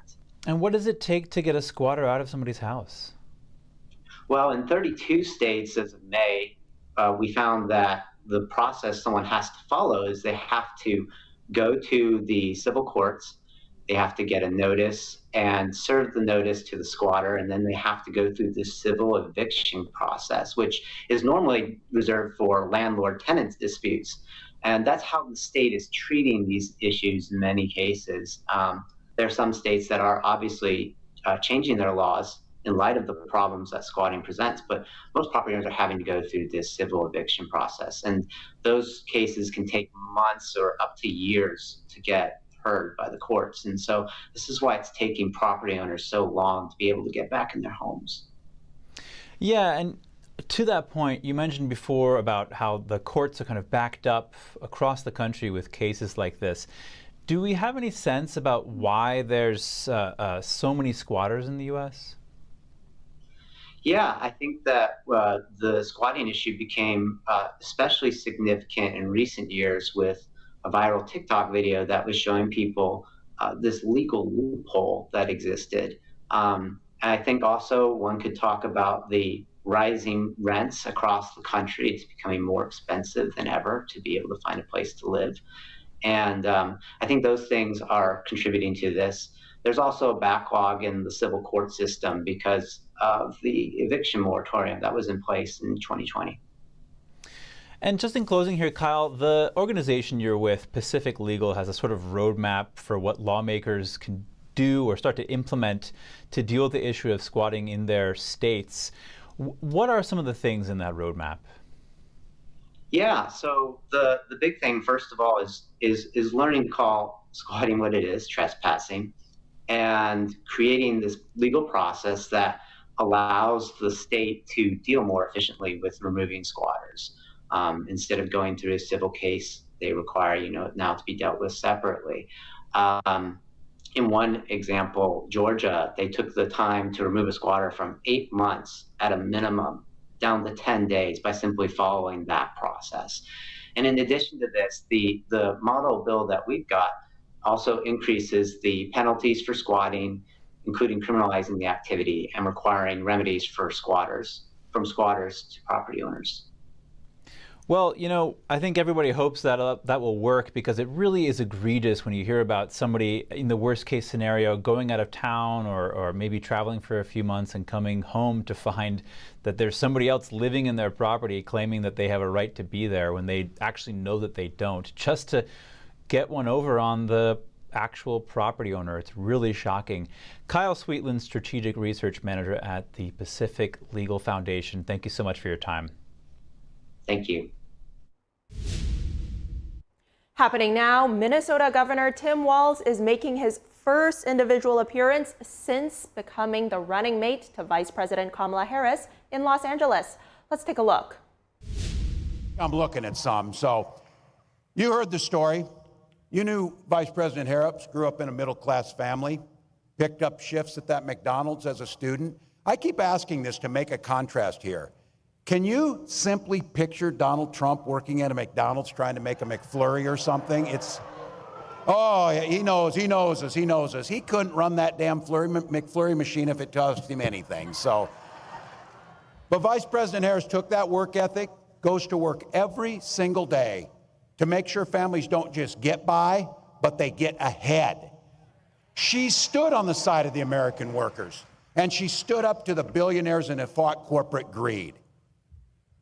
She led this administration's work to eliminate the barriers to organizing. And let's not forget, she cast the tie-breaking vote on the American Rescue Plan to keep public service workers on the job during the pandemic. Just to be clear, the Vice President and I, we know exactly who built this country. It was nurses, it was teachers, and it was state and local government employees that built this nation. People in this room built the middle class. And it's not just a saying, it's a fact. When unions are strong, America's strong.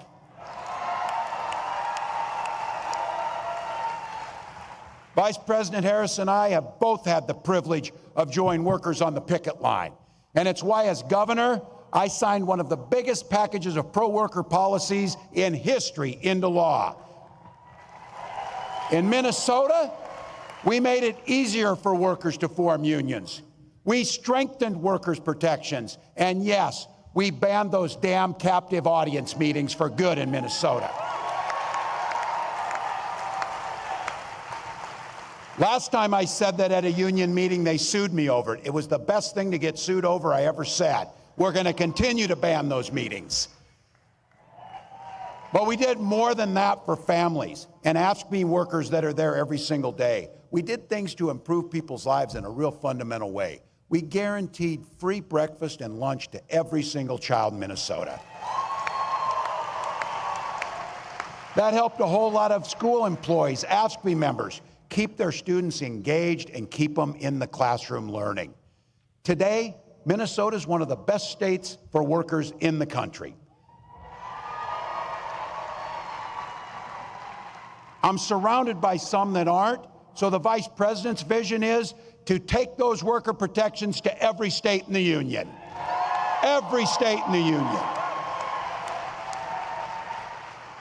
I keep saying this, I know you know it, but I think it keeps us focused.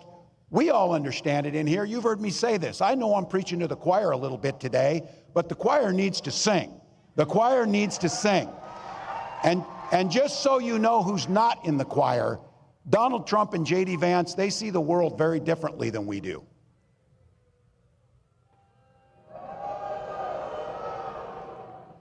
The only thing those two guys knows about working people is how to work to take advantage of them. That's what they know about it. Every single chance they've gotten, they've waged war on workers and their ability to collectively bargain to take that away from them. All we're asking for is better wages, better benefits, better lives, and dignity in the work that we do.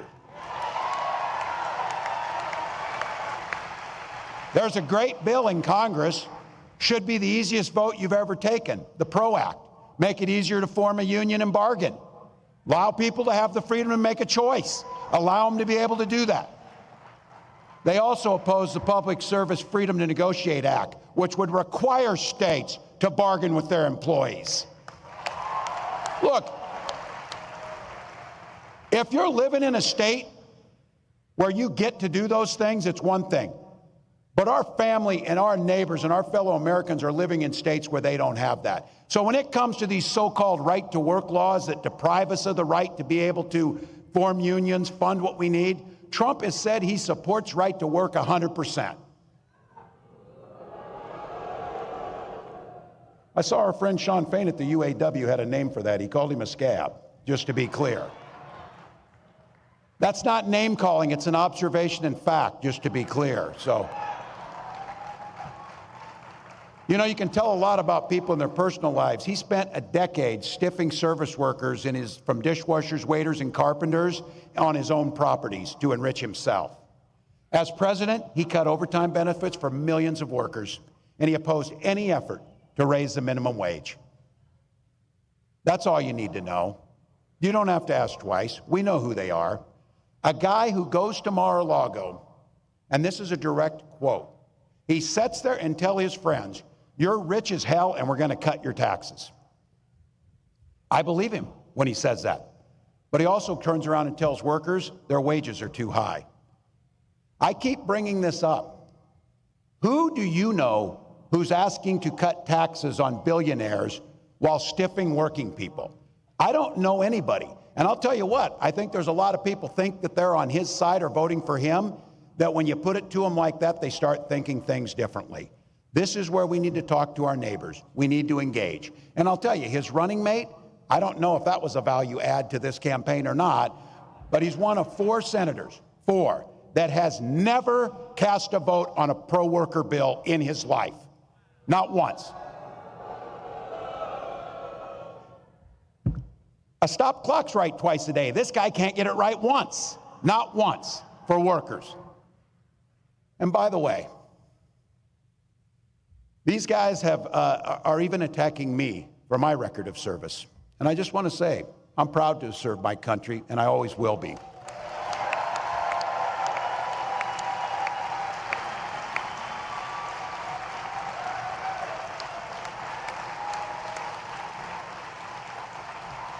With my dad's encouragement, a guy who served in the Army during the Korean War, I signed up for the Army National Guard 2 days after my 17th birthday.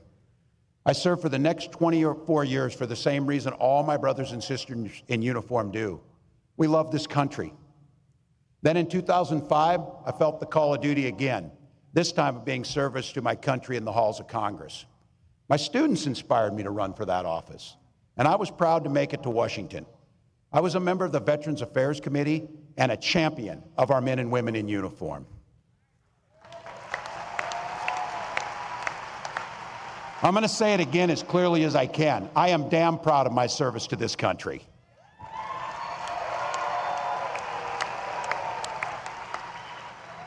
And I firmly believe you should never denigrate another person's service record.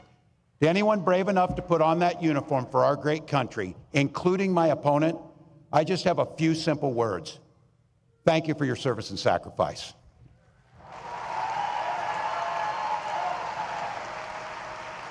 But look, it's not what they've done that we should be concerned with here today. It's what they're going to do. One of the clear goals of that Project 2025 to-do list is to put the screws to working people, making it harder for us to collectively bargain, allowing employers to drastically cut overtime or even eliminate it. And make no mistake about this, Donald Trump and J.D. Vance want to eliminate Ask Me and all public sector unions altogether. Hell, they're even going after the 40-hour work week. Someone was joking and said, what's next, child labor? Oh yeah, that's in there too, by the way. Reducing the rules around our children, putting them into dangerous jobs again. The folks who came before us spilt blood and treasure and spent their lives working to give us dignity and safety in our workplace so you can simply do a good day's work and go home to your family safely at night. Project 2025 will take all that away. It'll also repeal what you worked so hard for, the Affordable Care Act and its protections against pre-existing conditions, and they'll gut Social Security and Medicare. I said this too. Look, I guess you can't blame them if you're billionaires. I don't know, but I'm guessing billionaires aren't waiting for their Social Security check to come in to get by. But I know people who are, like my mom, who depends on her entire retirement on Social Security benefits, that she earned, by the way, and that we should have every expectation that we're not cutting taxes for the wealthiest while we hurt the most vulnerable amongst us. So be clear. Trump's playing dumb. Oh, I don't know about 2025. Some of you heard this say it, because I'm not ever closing the yearbook on this. I'm a football coach at heart. And I'll tell you one thing I know for sure is, if you're going to take the time to draw up a playbook, you're damn sure going to use it. So don't think that they're not going to use that playbook they drew up, because they're going to. But I want to be clear. It's your neighbors, it's our friends that have been in this. I'm not talking about them. I'm talking about Trump, Vance, and this group that's around them. Because some of you in here with no or gray hair like me can remember when Republicans actually stood for and talked about freedom. We know they're there. We know those are our relatives. But it turns out that this guy means that freedom should be for the freedom of government to go into your exam room and tell you about your choices. You've heard me say it. This is not hard. In Minnesota, we respect our neighbors and we respect their personal choices. Now, all right, that was Tim Walz, Kamala Harris's running mate in the presidential election, in his first solo event, speaking before a labor group in Los Angeles. It's just 1 week after he became Harris's running mate. And it seems like he's really trying to paint this picture of the election as a battle between the billionaire robber baron and the little guy, Kamala Harris, who worked at McDonald's when she was younger. Yeah, that's right. A lot of highlighting Walz's achievements as Minnesota governor, and Harris as well as vice president with her tie-breaking vote for the American Rescue Plan, Walz's plan for free lunch for school children in Minnesota as well. Now, coming up, how did the ancient Romans get their water? We're going to go underground and explore an ancient Roman aqueduct hidden beneath one of the most famous landmarks in the city.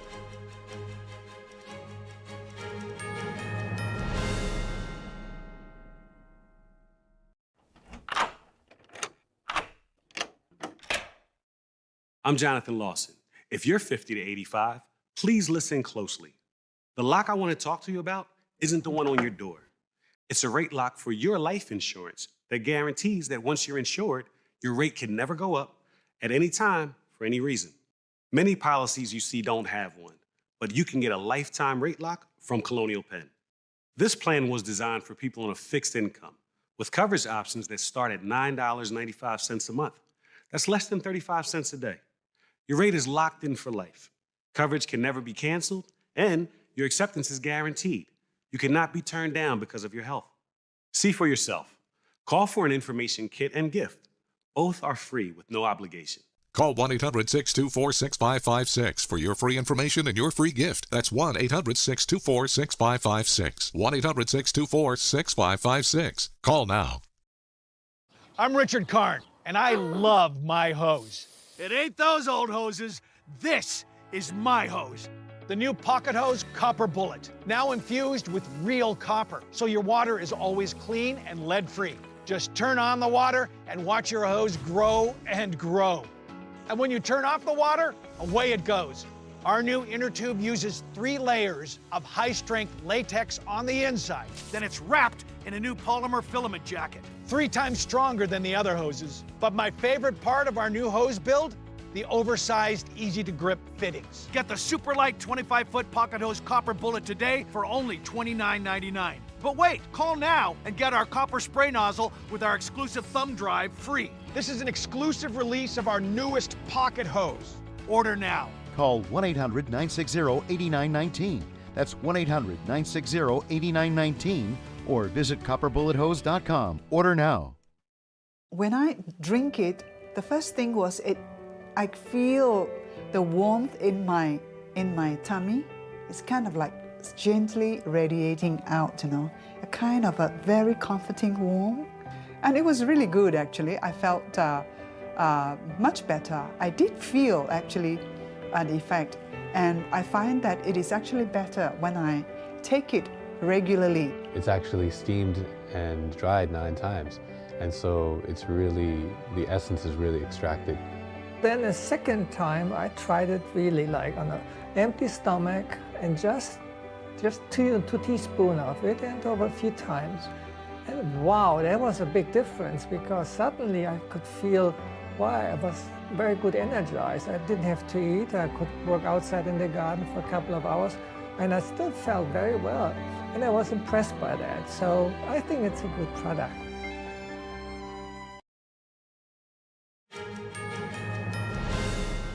Thank you for staying with us. A hurricane watch has been issued for the U.S. Virgin Islands. Tropical storm Ernesto intensifying, bringing heavy rain, damaging winds, and a potentially life-threatening storm surge to the Caribbean. NTD's Christina Corona updates us on the storm. Tropical storm Ernesto strengthened Tuesday morning as it headed for the Virgin Islands and Puerto Rico, where it could bring strong winds and heavy rain with up to 10 inches in some areas. As of Tuesday morning, Ernesto sustained winds of 50 miles per hour, moving slightly north of west at 18 miles per hour. The storm was located about 250 miles east-southeast of San Juan, Puerto Rico. Puerto Rico activated the National Guard and postponed the start of public school classes in anticipation of Tropical Storm Ernesto, which forecasters warn will hit the U.S. territory. We have initially identified 200 to 250 military personnel that are going to be participating between today and tomorrow in pre-positioning equipment in different areas, coordinating with the road access, identifying access activity, and also therefore mitigating distress or danger to life in different residential areas. Ernesto is forecasted to become a hurricane by early Wednesday, leading forecasters to issue a hurricane watch for the U.S. and British Virgin Islands, along with the small Puerto Rican islands of Vieques and Culebra. The biggest thing that concerns us about this weather system first is the large amount of rain that may be falling in between 2 to 3 days. We're talking between 6 to 8 inches. The National Hurricane Center stated Ernesto may strengthen into a hurricane after passing the Virgin Islands and Puerto Rico, potentially reaching 74 miles per hour winds by Thursday when it's expected to be north of the Greater Antilles. Christina Corona, NTD News. Now traveling to Italy, where an ancient Roman aqueduct powers one of the most famous landmarks in the Eternal City. Let's take a look.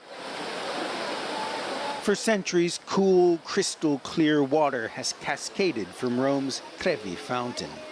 Once a vital source of water for residents, now a must-see for tourists flocking to the Eternal City. Most perhaps unaware that this masterpiece of Baroque art is fed by an ancient aqueduct. The secret lies far below. Down a corkscrew staircase, 25 meters or more than 80 feet below the surface. to an underground aqueduct the Romans called Aqua Virgo, virgin water. Some Roman historians say the name came from a young woman who showed parched Roman soldiers where water bubbled to the surface east of the city. We wade through those waters with Marco Tesan, whose job is to make sure Rome's aqueducts continue to flow. In Roman times, he tells me, the water was much higher, designed to bring as much water as possible to Rome. At its height, ancient Rome had more than 1 million thirsty inhabitants. In total, the ancient Romans built 11 aqueducts to provide water to the city. This was the 6th one.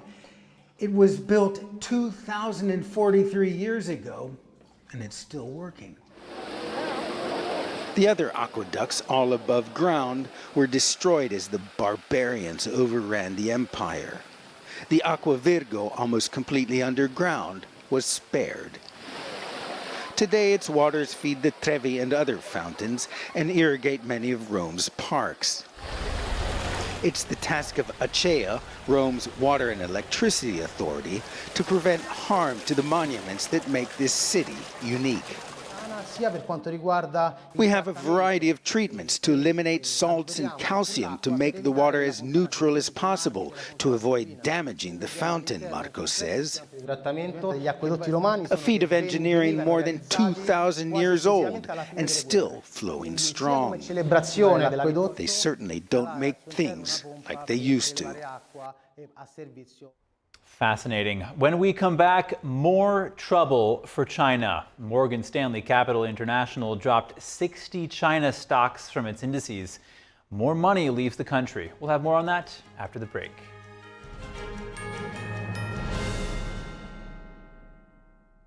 Is it time yet? It's time. Let's go and check for dinner. Oh, it's really good.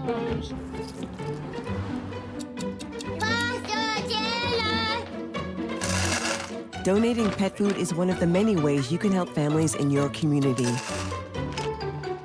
Pets and people belong together. Learn more at petsandpeopletogether.org. There's cultures that have been lost, but this culture hasn't been.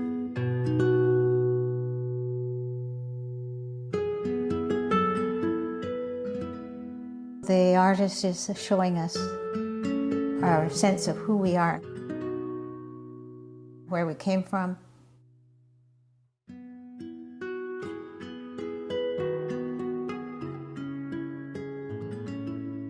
You look at his hat. His hat is knitted probably by a man because a man traditionally knitted the hats. That hat tells you the story of who this person is, what his place in the culture is, the animals around him. Everything's all contained in the messages in the hat. And the tool that he's carrying over his shoulder. This is a centuries-old tool that has been able to rework the mountains. Those traditions are invaluable, and if we don't honor those traditions, then we're rootless. The artist is showing us the value of maintaining our culture and respecting our culture.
Welcome to NTD Newsroom. I'm Fiona G. And I'm Chris Beers. Hurricane watches are issued as Tropical Storm Ernesto continues to gain strength while barreling across the Caribbean. And the Democratic National Convention will soon kick off in Chicago. Sam Wong takes a look at what's expected at the event next week. And a former military data scientist's warning about American universities collaborating with China, how it could be aiding the Chinese military. Morgan Stanley removes 60 more Chinese stocks from its lucrative indices. It's a big financial blow for the companies and a sign all is not well with China's economy.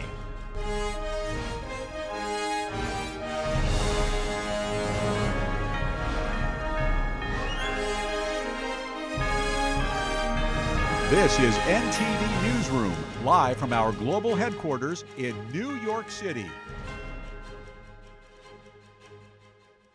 The European Union announcing today it has deployed aircraft and firefighters from across the bloc to help tackle wildfires in Greece and Albania. Northern Athens has been left scarred by the blazes, which have been fanned by strong winds in recent days. The fires have triggered multiple evacuations. The blaze began Sunday afternoon near Lake Marathon, about 22 miles northeast of Athens. It coursed across Mount Pendeli and descended onto the northern and northeastern suburbs of the city. One Greek resident lost his workshop to the fire. They called me and said that the workshop was on fire. They said there was a fire in general, and shortly after that, the workshop was burning. I will roll up my sleeves and get to work to set it up again. I will tear it down and build it up again. Now, specifically as regards the region of Attica in Greece, the Commission has deployed 2 firefighting planes from Italy, a helicopter from France and another helicopter from Serbia. We are also sending in ground forces from 5 European countries. These include Czechia, France, Italy, Serbia and Romania. One person has been killed in the Attica region fires. Authorities are racing to extinguish as much of the blaze as possible ahead of this afternoon. That's when winds were predicted to pick up again. The European Commission spokesperson said a Romanian military plane was also being sent to support firefighting efforts in Albania. And the Paris Olympics attracted a record numbers of viewers on TV and streaming services. According to figures published yesterday by France's National Bank, it has had a positive impact on the French economy. NTD's international correspondent David Vives has the details. The Paris Olympics have proven to be a boom for the French economy. According to French tourism minister, the end of the Games has ushered in a surge in spending benefiting various sectors. Hotel spending in Olympic host cities jumped 16% compared to last year, while museum and restaurant sales soared by 25%. This uptick in consumer activity is reflected in broader economic forecasts. Institutional surveys suggest a notable economic uplift in the third quarter, with the Bank of France predicting a growth rate of 0.35% to 0.45% up from earlier quarters. Figures also favor Paris 2024 advertisers and Comcast NBC Universal, which has broadcasting rights in the US. NBC Universal says a daily average of 30 million people watched its coverage of the Olympics. That's a whopping 82% more than the Tokyo Olympics. The Paris Olympics also set new records for streaming. NBC Universal reported 23 billion minutes of viewing time across its digital platforms. David Vives, NTD News, Paris. When we come back, American and Chinese universities have been collaborating on science research for years, but not many are keeping track of what could be potentially dangerous research. We'll have more on that after the break.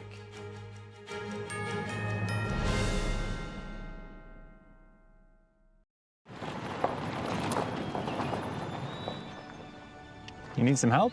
Your tow chains are a little loose. Could spark a wildfire. I could show you how to secure them properly if you'd like. Sure. Thanks a lot. Anytime. You should check out SmokeyBear.com. They've got a bunch of tips on wildfire prevention. Only you can prevent wildfires. Do you ever wake up and realize your life has no purpose? Do I have a death wish? Morgan asked. Maybe I did. I thought this would be our final run ever. We had made millions and millions of dollars, but God had other plans. Peter Lowe, the one-time drug dealer turned pastor, along with 2 others, will be executed at 12 midnight local time.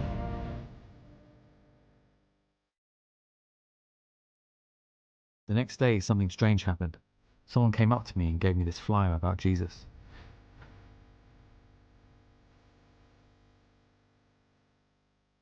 You can be in heaven, or you can be in hell. The choice is yours.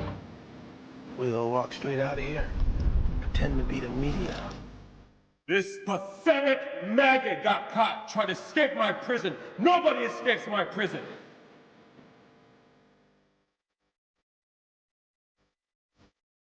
He's a changed person. He's a new man.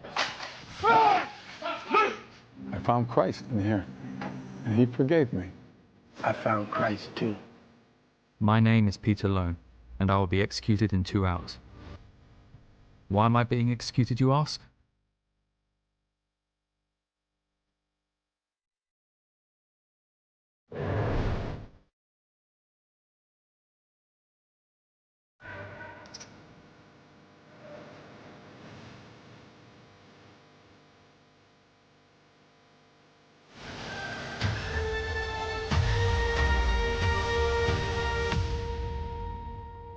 Jesus is for free, and salvation is a gift. Do you believe in Jesus?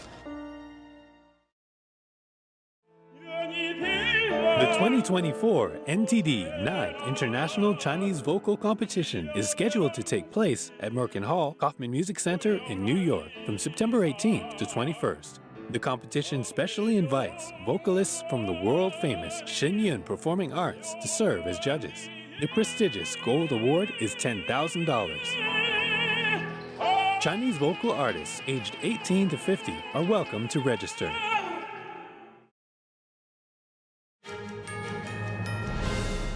Welcome back. Tropical storm Ernesto is poised to hit the Leeward Islands in the Caribbean Tuesday. The National Hurricane Center says it will bring heavy rain, storm surge, and gusty wind. The storm could move near or over the U.S. and British Virgin Islands by Tuesday evening and become a hurricane the next day. Forecasters say Puerto Rico is also at risk. Ernesto could bring enough rain to cause mudslides and flooding. And Vice President Kamala Harris is set to deliver a speech on economic policy in Raleigh, North Carolina on Friday. A Harris campaign spokesperson says the address could focuses on her plan to lower costs for middle-class families. She will also be discussing her take on corporate price gouging. Harris's economic views haven't been clearly defined since becoming the presumptive Democratic nominee. And next week, the Democratic National Convention is set to kick off in Chicago. As security preparation remains underway, NTD's Sam Wong takes a look at what's expected at the event. Fencing, construction, and street closure. Just 1 week prior to the Democratic National Convention, the build-out of a security perimeter is already underway around the United Center and McCormick Place in Chicago. With the event set to take place from August 19th to August 22nd, officials are expecting tens of thousands of people to pack the arenas. Vice President Kamala Harris and her running mate Tim Walz are slated to headline the convention. So far, an official list of speakers has not yet been released. The DNC may also feature several prominent Democrats, including perhaps President Biden, former Secretary of State Hillary Clinton, and former Presidents Barack Obama and Bill Clinton. Harris entered the 2024 presidential race unopposed after Biden announced his decision to drop out several weeks ago. The Democratic National Committee soon confirmed Harris's nomination through a virtual roll call vote on August 5th.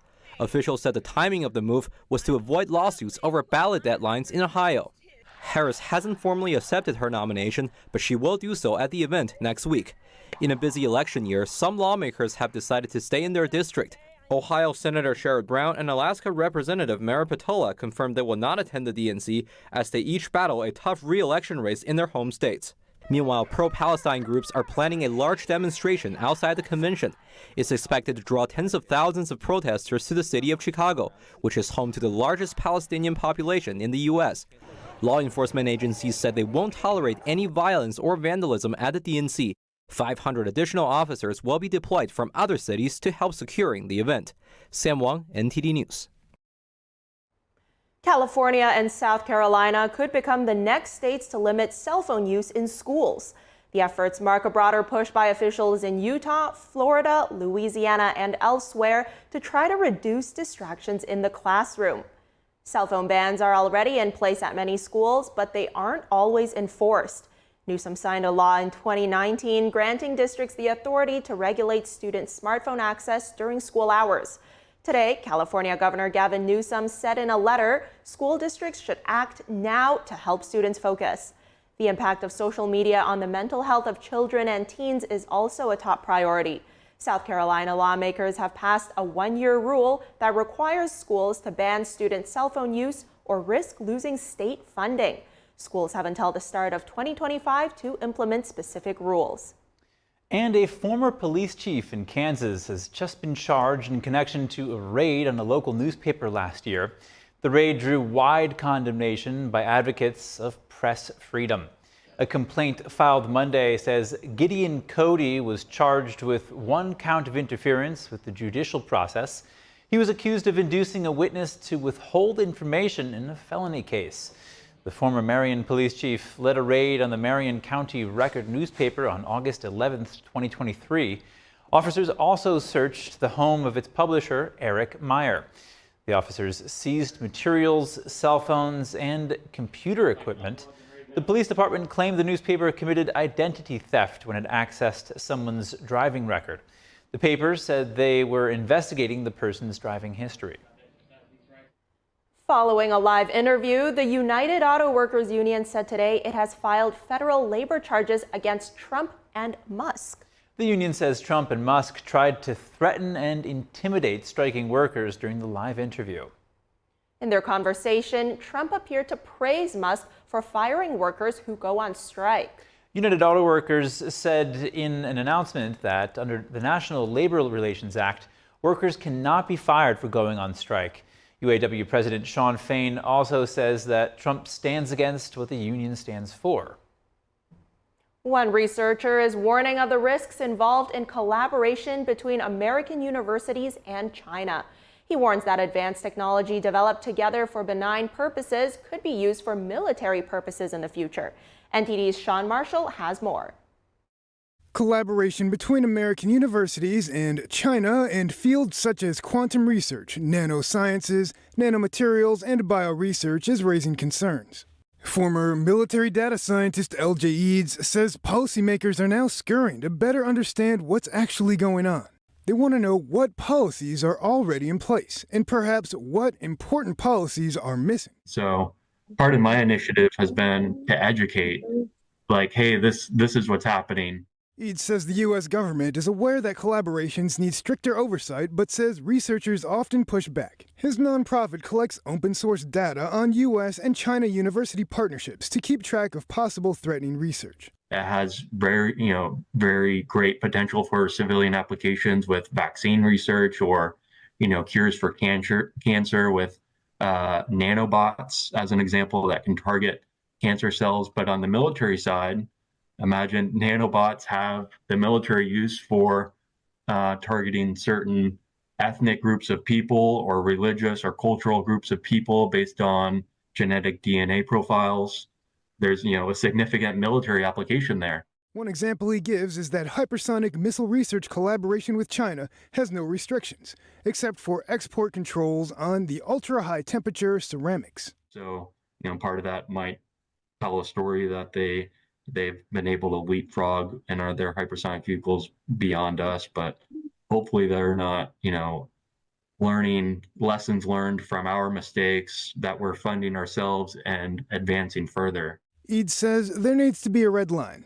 He warns that research for benign ends can easily be used for military purposes. And this is not knowledge the U.S. wants to share with a communist entity like the Chinese Communist Party. Sean Marshall, NTD News. Rare earth minerals are essential in our everyday life. They're used to make mobile phones, televisions, and also military equipment. But a report warns China's near total control over the world's rare earth minerals leaves the West in a compromising position. and it calls for the Five Eyes Alliance to make moves to reduce their dependence on China. Here's NTD's international correspondent Malcolm Hudson with more. Western nations face a potentially major national security risk. China controls some 60% of the world's rare earth minerals and processes around 90% of them, a near-complete monopoly. Helena Ivanov, Associate Research Fellow at the Henry Jackson Society, said this leaves the West extremely exposed to China. For the United States, this is particularly problematic because not long ago, the United States was one of the leading countries when it comes to exporting rare earth minerals. But then in the subsequent years, America basically increased step by step its reliance on China, and nowadays imports as much as 80% of rare earth minerals from China. Rare earth elements are a set of 17 metallic elements essential for many technology applications, from mobile phones, magnets and MRI machines to cars and military equipment like fighter jets. Ivanov's recent report, Decreasing Rare Earths Dependency, warns that in the event of a confrontation with the US, China could block supplies and deplete the US's stock of essential defense minerals in less than 90 days. That could leave defense systems compromised. The good news for the US, Ivanov says, is that recent administrations have taken steps in the right direction. Both under Trump administration as well as Biden's administrations, steps have been taken to ramp up domestic production in the attempt, of course, to reduce this dependence on China. She said this cannot be done overnight and expects it could take at least 10 years' time, but it's important to start doing it now.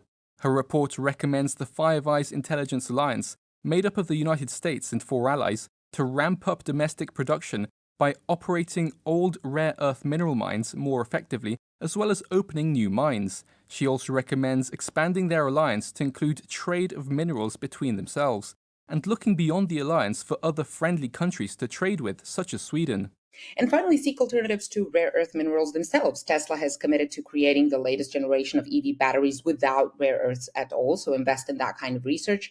But also, additionally, you could invest in e-waste recycling, which, according to some estimates, could potentially satisfy as much as a quarter of our demand for rare earth minerals. Malcolm Hudson, NTD News, London. When we come back, a blow for Chinese companies and a sign of a failing Chinese economy. Morgan Stanley dropping 60 Chinese companies from its lucrative indexes. That and more after the break.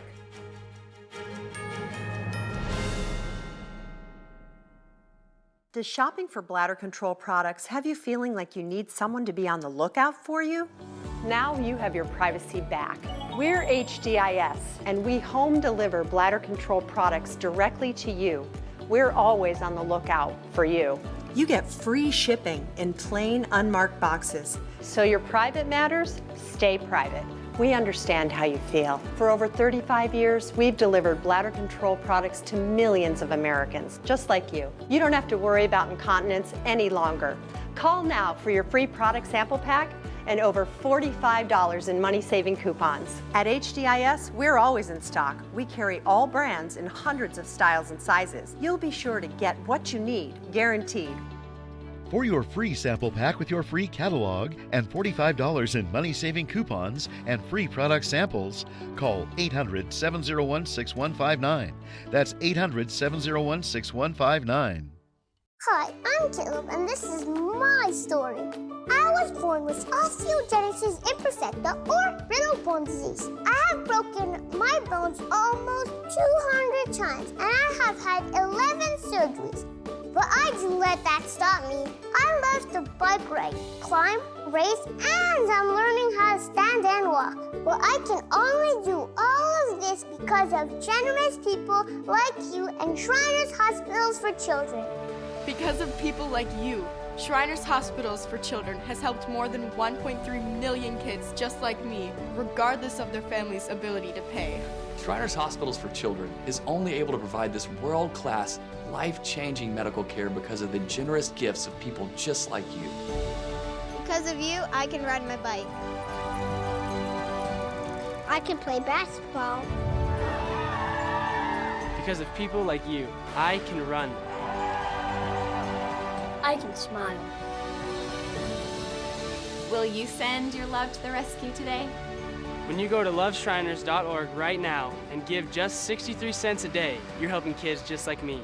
Like me. Like me.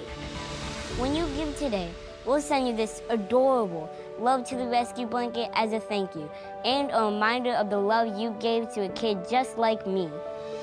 Your gift, no matter how small, can help a child today. This is your moment to make a difference. When you pick up your phone, I know you have it right there, and call to give. You're helping kids like me. Thank you. Thank you. Gracias. Thank you. Please call or go online now. If operators are busy, please call again or give right away at loveshriners.org. Your gift makes a difference. Thank you for giving.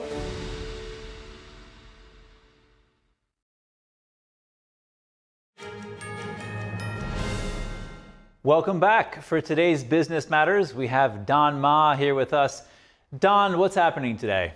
Well, a lot to go through today, and great to be with you guys, Fiona, Chris. So let me just get started right away. So stocks rallying on Wall Street today. All three major indexes ending in the green. Dow Jones up over 1% here. S&P 500 up 1 7/10%. And the NASDAQ up over 400 points right here, about 0.4%. So two big movers today are two brands that actually we're very familiar with. So Starbucks sales up almost 25%. Today, Chipotle sales down 7.5%. Chipotle CEO leaving today to take over at Starbucks. We have more on that in just a moment. And let me just make a quick mention here on NVIDIA. The chip maker up 6.5% today.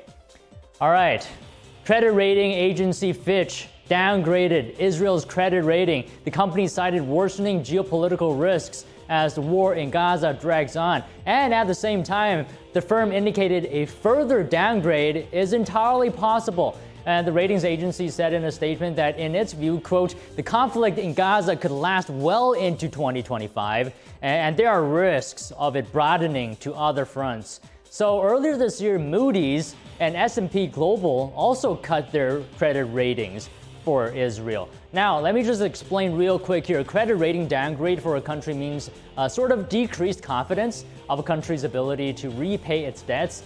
So a downgrade typically indicates a higher risk of default. It could also impact investor confidence, making it more difficult for the country to attract foreign investment. So real important here. All right, back here in the US, small business confidence jumped to the highest level in nearly 2.5 years. However, with that being said, it is still the 31st consecutive month last month below the 50-year average. And this is the latest reading from the National Federation of Independent Business. So business owners said that they anticipated higher sales, but the road ahead remains tough. That's what the NFIB said. They continue to worry about inflation, small business owners, that is. So 25% of owners reported that this was their single biggest problem, but fewer reported raising worker compensation and prices. And next, Vice President and presumptive Democratic presidential nominee Kamala Harris is featured on the cover of the latest issue of Time magazine. So the article talks about Harris's path to becoming the presidential nominee. But however, despite being on the cover, Harris's own voice is notably absent from the piece. The article noted that Harris declined to sit down for an interview with the magazine.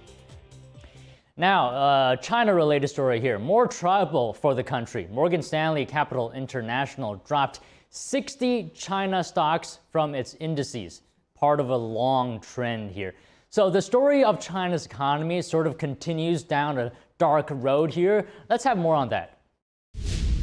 More bad news for China's economy. Morgan Stanley Capital International, or MSCI, has dropped 60 China stocks from its indexes. Trillions of dollars in managed assets use MSCI as a benchmark. People are going to take money out of China because they want to mimic the index. Now look at the economy, it is clearly stumbling. China expert Gordon Chang says this is part of a larger trend. MSCI dropped 56 Chinese stocks in May and 66 in February.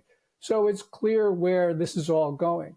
And it's a real indication of the problems inside China. Chang says Communist Party policies are isolating China from the rest of the world. And this is making Chinese stocks less attractive. If you look at the MSCI China index over the last year, it's essentially had no growth. And that's not good as an investor. Economist Riley Walters says there are still many Chinese companies in MSCI's indexes, but he suspects more may be dropped in the future. Foreign direct investment pulling out at historic levels. We're seeing no demand.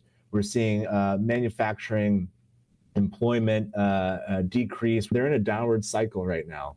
And, people, they have different terms for it. Doom cycle might be one of them. Walter says China's economy will have to crawl up a high hill to regain the confidence of international investors.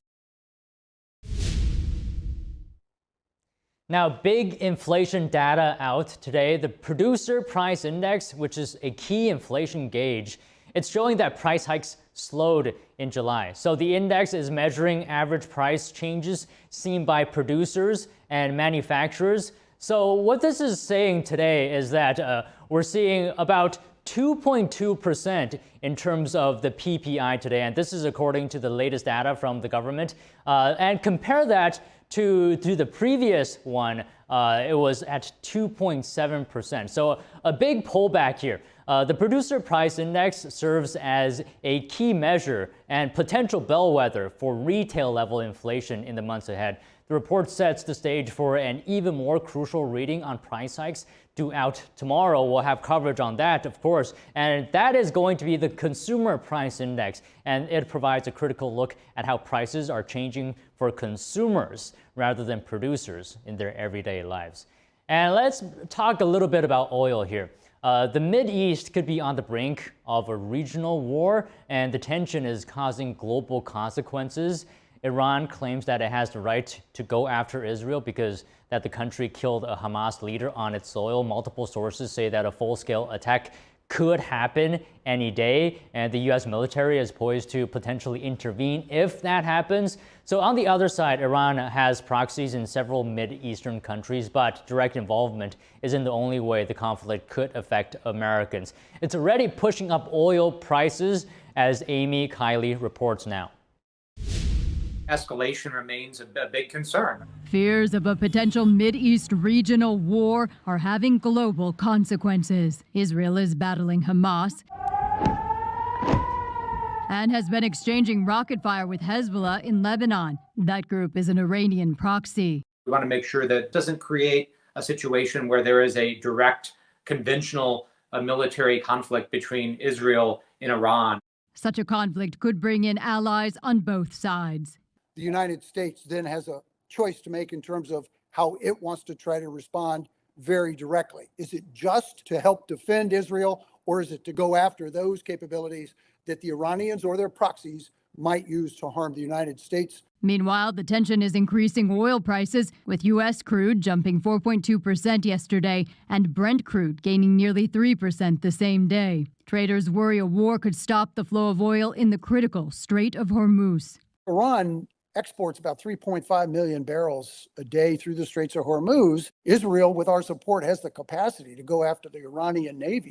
The State Department says it would prefer a more peaceful resolution. We continue to believe a diplomatic resolution is both achievable and urgent, and we continue to be engaged in diplomatic talks. So as I mentioned earlier, Starbucks is going to get a new CEO. The company said that it's going to replace CEO Laxman Narasimhan with Brian Nicole, CEO of Chipotle. So this ouster comes just a year after Narasimhan took over the role. Sales recently dropped 3% globally as stores open for at least a year. The CEO's tenure faced challenges with weak sales in the US and as well as in China. And the change at the top also comes as Starbucks stock has fallen 17% for the year. Now, Nicole has been leading Chipotle since 2018, and during his tenure, the chain's revenue grew nearly 800%. So Nicole will formally assume the role on September 9th, and the announcement today prompted a 10% increase in pre-market trading for Starbucks shares.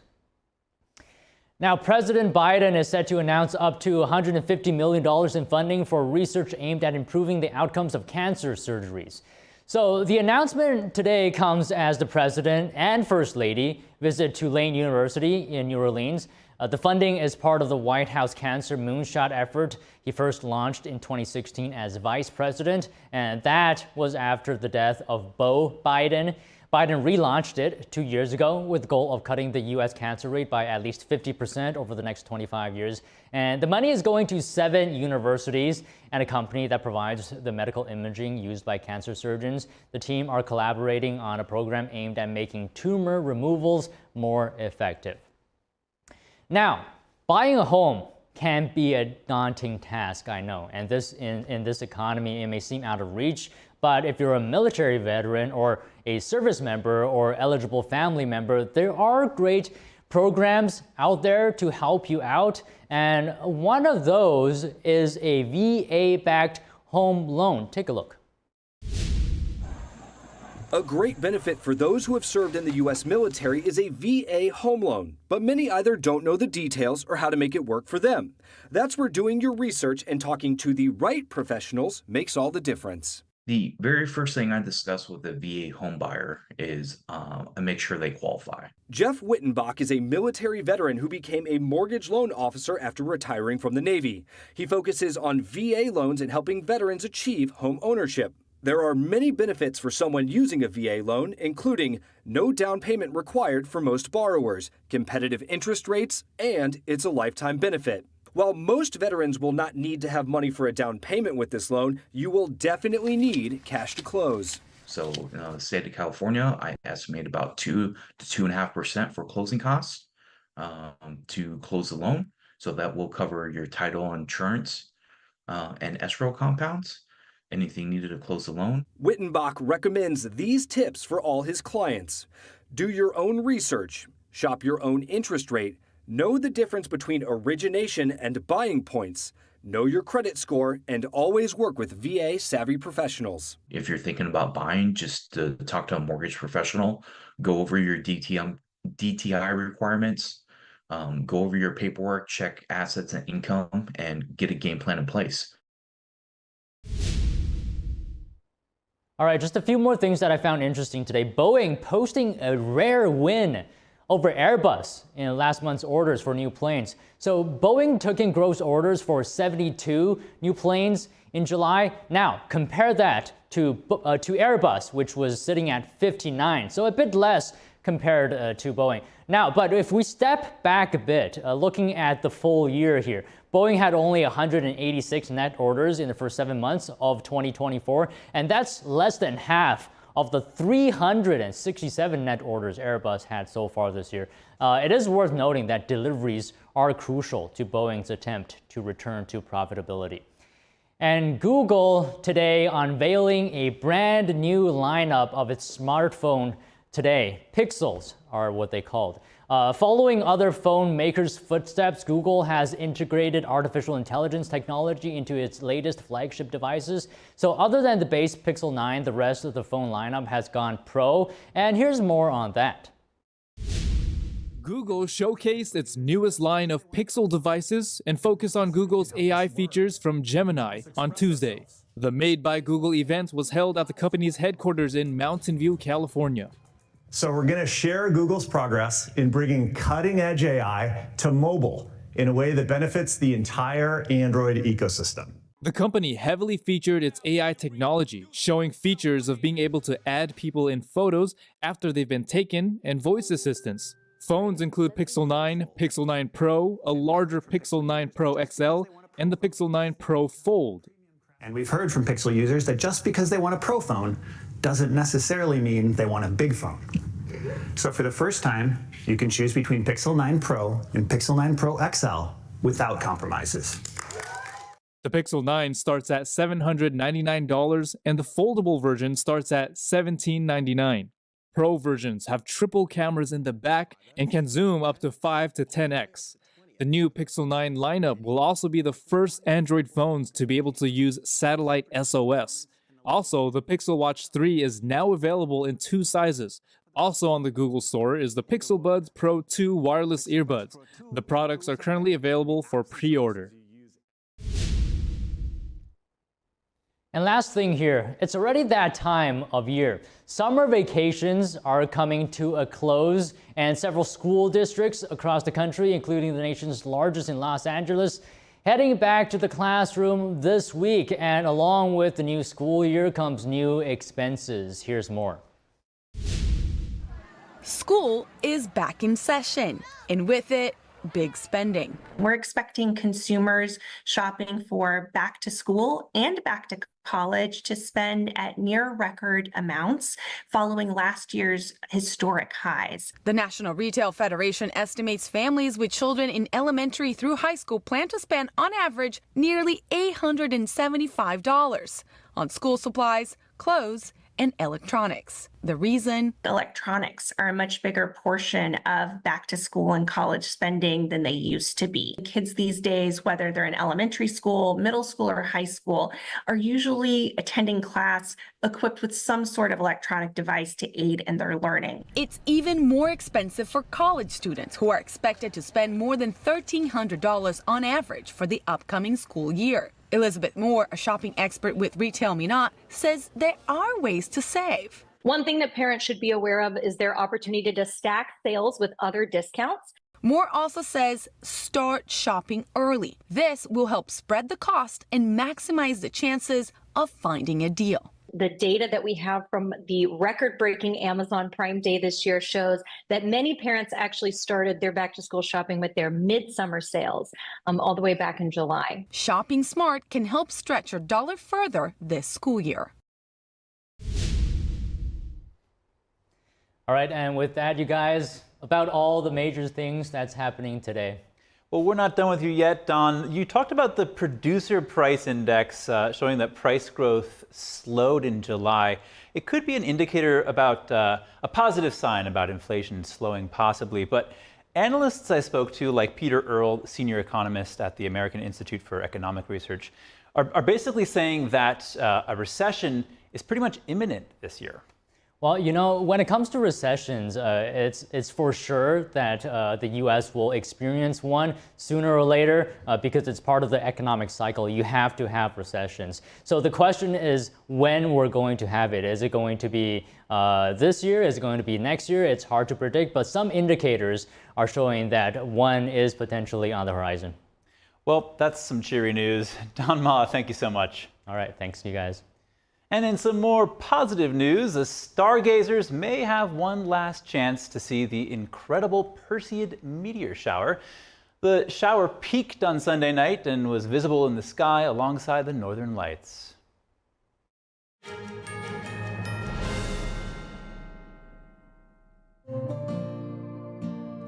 Imagine a coffee that cares for your health. Expertly fermented with a 50 enzyme complex to enhance flavor and remove bitterness. Small batch roasted to a decadent medium dark, resulting in a brew that is gentle on digestion, low acid, and up to 90% less caffeine than regular coffee.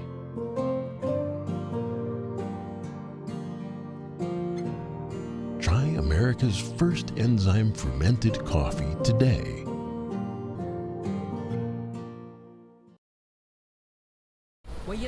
Where nature embraces you and fills you with invigorating joy. Treasuring every little moment as these romantic memories gather up to complete our blissful memories together. Mokpo.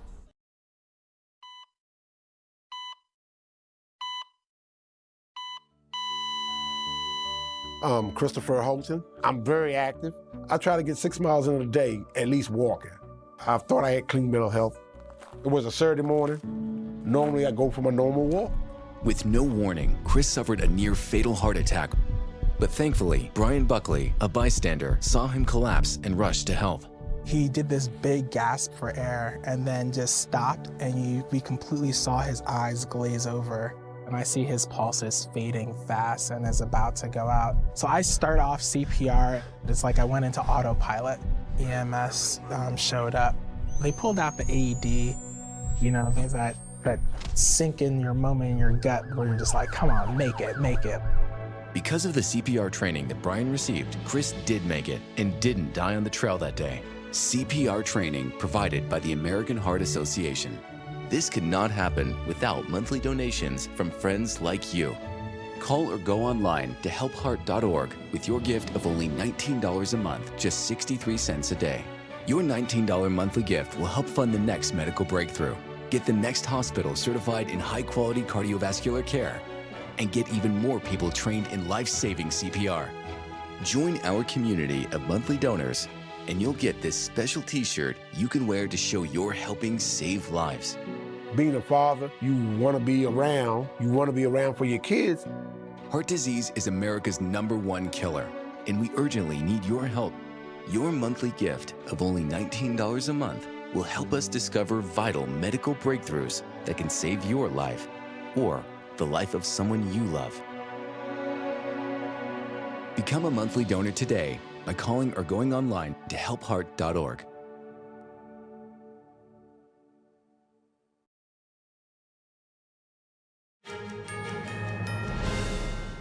Thank you for staying with us. If you're a stargazer, turn your head towards the sky tonight.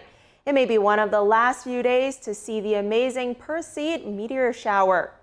The meteor shower peaked here in the U.S. late Sunday night into yesterday morning.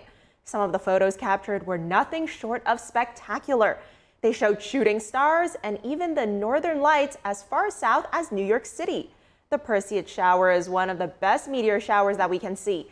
It's the result of the Earth passing through a cloud of dust left behind by a comet. It happens every year around July to September, so head out to under a dark sky, be patient, and you just might get to experience a fantastic show. So cool. In Hungary, the sport of horseback archery is experiencing a resurgence. Organizers dream it may one day become an Olympic event. Horseback archery can trace its origins back hundreds of years, but the classical archery practiced by the equestrian men of the Asian steppes has not survived. Lajos Kassoly, a bowmaker in Hungary, has spearheaded a recreation of the skill as a sport. Horseback archery could re-emerge again as a martial art step by step, because I quickly realized that horseback archery had the potential for self-knowledge. After several decades of research and practice, he has now revived it as a modern-day sport. In equestrian archery, when I take a targeted shot from the back of a galloping horse, I must simultaneously be in harmony with the world around me and be in harmony with myself at the same time. Kassoly set up a school in southern Hungary to revive this forgotten martial art. During the training sessions, the horse archers must reach the level of proficiency that their ancestors would have mastered. There is lots of practice behind all of us. This abundance of practice has created a vision, a mindset that I represent in the world. Hard work is the base of horse archery. Regardless of the horse's speed, quick and accurate shots must be fired. The goal is to get as many arrows as possible onto the target at full gallop. Archers shoot to the front over the horse's head, to the side, and to the rear over a full 180 degrees. A lot of my students ask the question, who will be a better horseback archer, a better rider or a better archer? There's no such answer for this. Someone will become a horseback archer only if able to do these two things at the same time. And this is a very serious challenge. Kassoly School welcomes students from all over the world. This student is from Qatar, another country with a strong equestrian heritage. We also change a lot to modernity, especially in the last 20-30 years. And I want to remind the younger generation that we need always to keep connection with our roots. Kassoly says he believes horseback archery is suitable as an Olympic sport. He sees it as a goal for future generations. I have done everything possible to ensure that if the generations following me make a decision to bring horseback archery into the Olympics, then they have every opportunity to do so. Kassoly says there are 16 international horseback archery federations with 18 international judges. In order to become an Olympic sport, it needs federations in a minimum of 50 countries. What a fascinating sport. Now, U.S. President Joe Biden and First Lady Jill Biden attend a Biden Cancer Moonshot event in New Orleans, Louisiana. Let's take a look.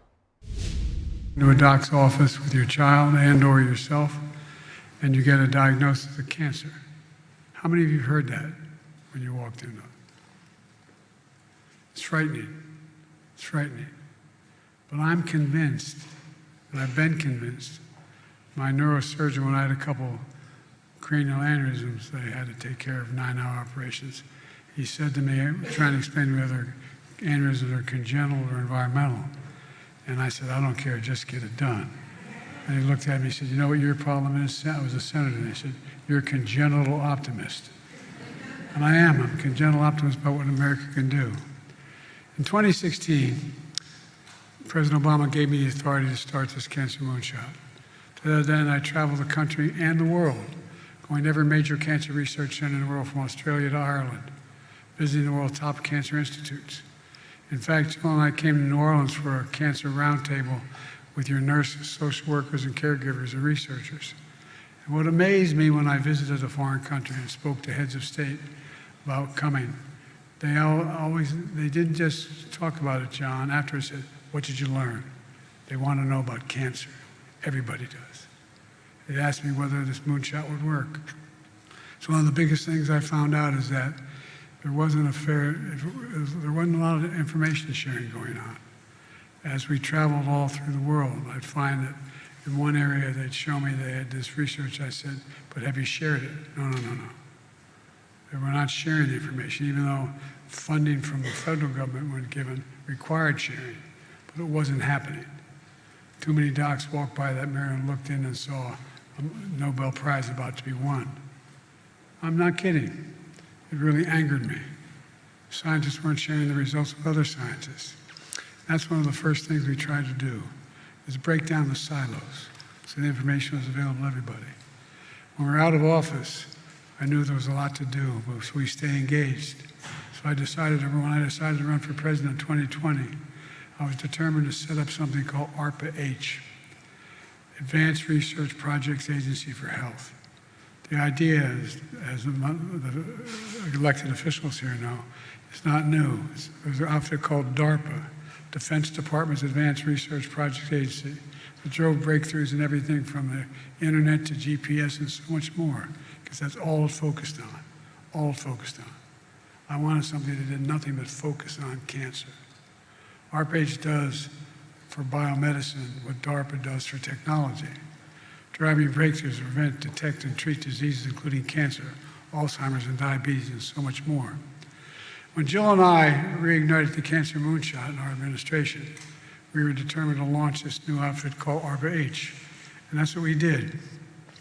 Imagine using mRNA vaccines to kill cancer cells.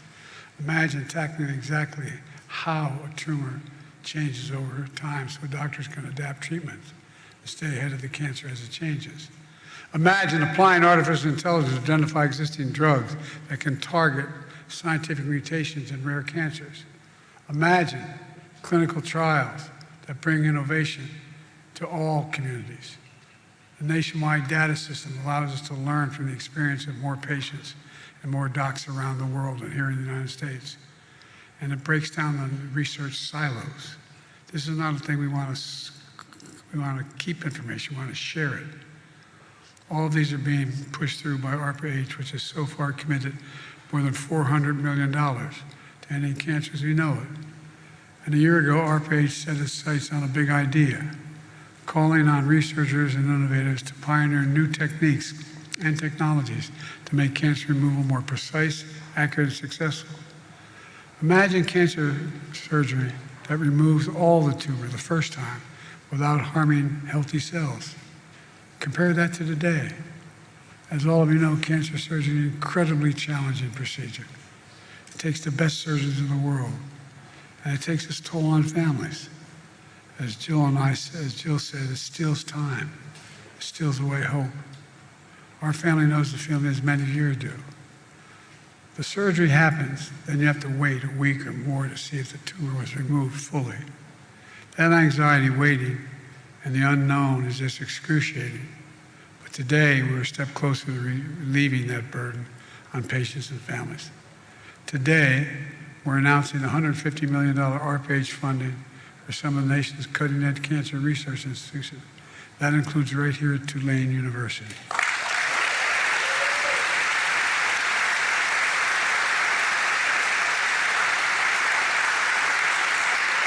We just met with one of your research teams and we saw 3D views of tumors. It's incredible. It's a roadmap doctors can follow during surgery, unlike anything they've seen before. And right now, surgeons determine how to remove cancerous cells and protect vital organs, nerves, and blood vessels without a clear view of them. A lot of it's a little bit of really educated guesswork, but not positive. The funding we announced today will help get these tools into the operating room to visualize tumors right away instead of having to wait for days and weeks and maybe reopen the patient to go back in. It's a promising step to reduce the need for follow-up surgeries and improve treatments. Outcomes are better will be better all across the board. And we're moving quickly because we know all families touched by cancers are in a race against time. It's all part of our goal of our cancer moonshot to end cancer as we know it and even cure some cancers. We're mobilizing a whole-of-country effort to cut American cancer deaths in half by 2020 and within 25 years and boost support for patients and their families. I'm confident in our capacity to do that. I know we can, but it's not just personal. It's about what's possible. This is on top of the administration investing more than $25 billion. I've been able to get money, $25 billion for the National Cancer Institute.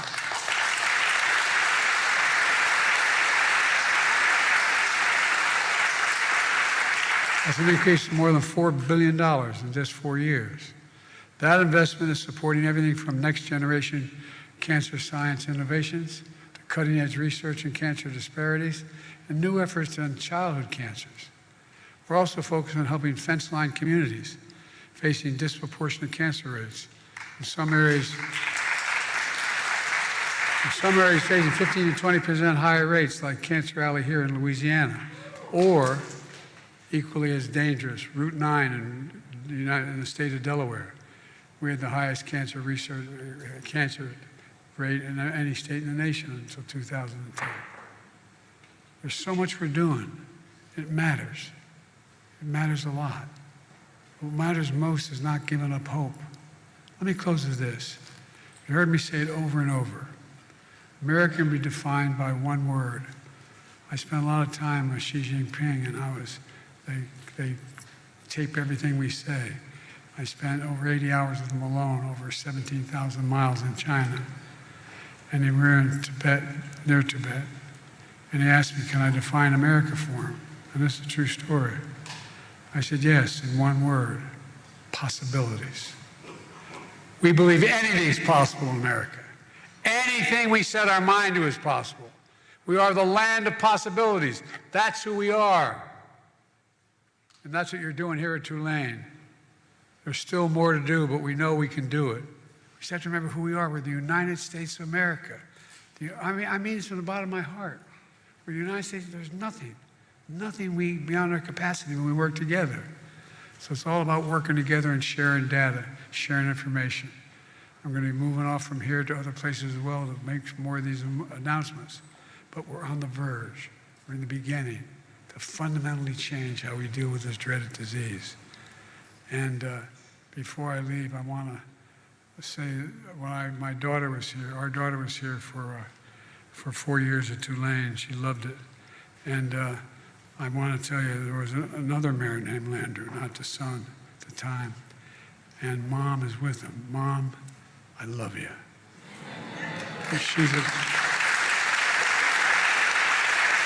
Mrs. Landrieu is one of the finest women I've ever known in my life. I love you, Mom. Keep me in your prayers. Thank you. God bless you all, and may God protect our troops. Thank you, thank you, thank you.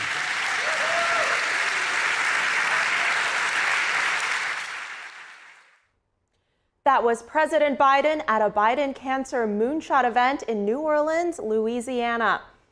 Thank you for watching NTD Newsroom. Join Tiffany Meyer for the NTD Evening News at 6 p.m. Eastern, 3 Pacific. I'm Chris Beers. And I'm Fiona G. See you tomorrow.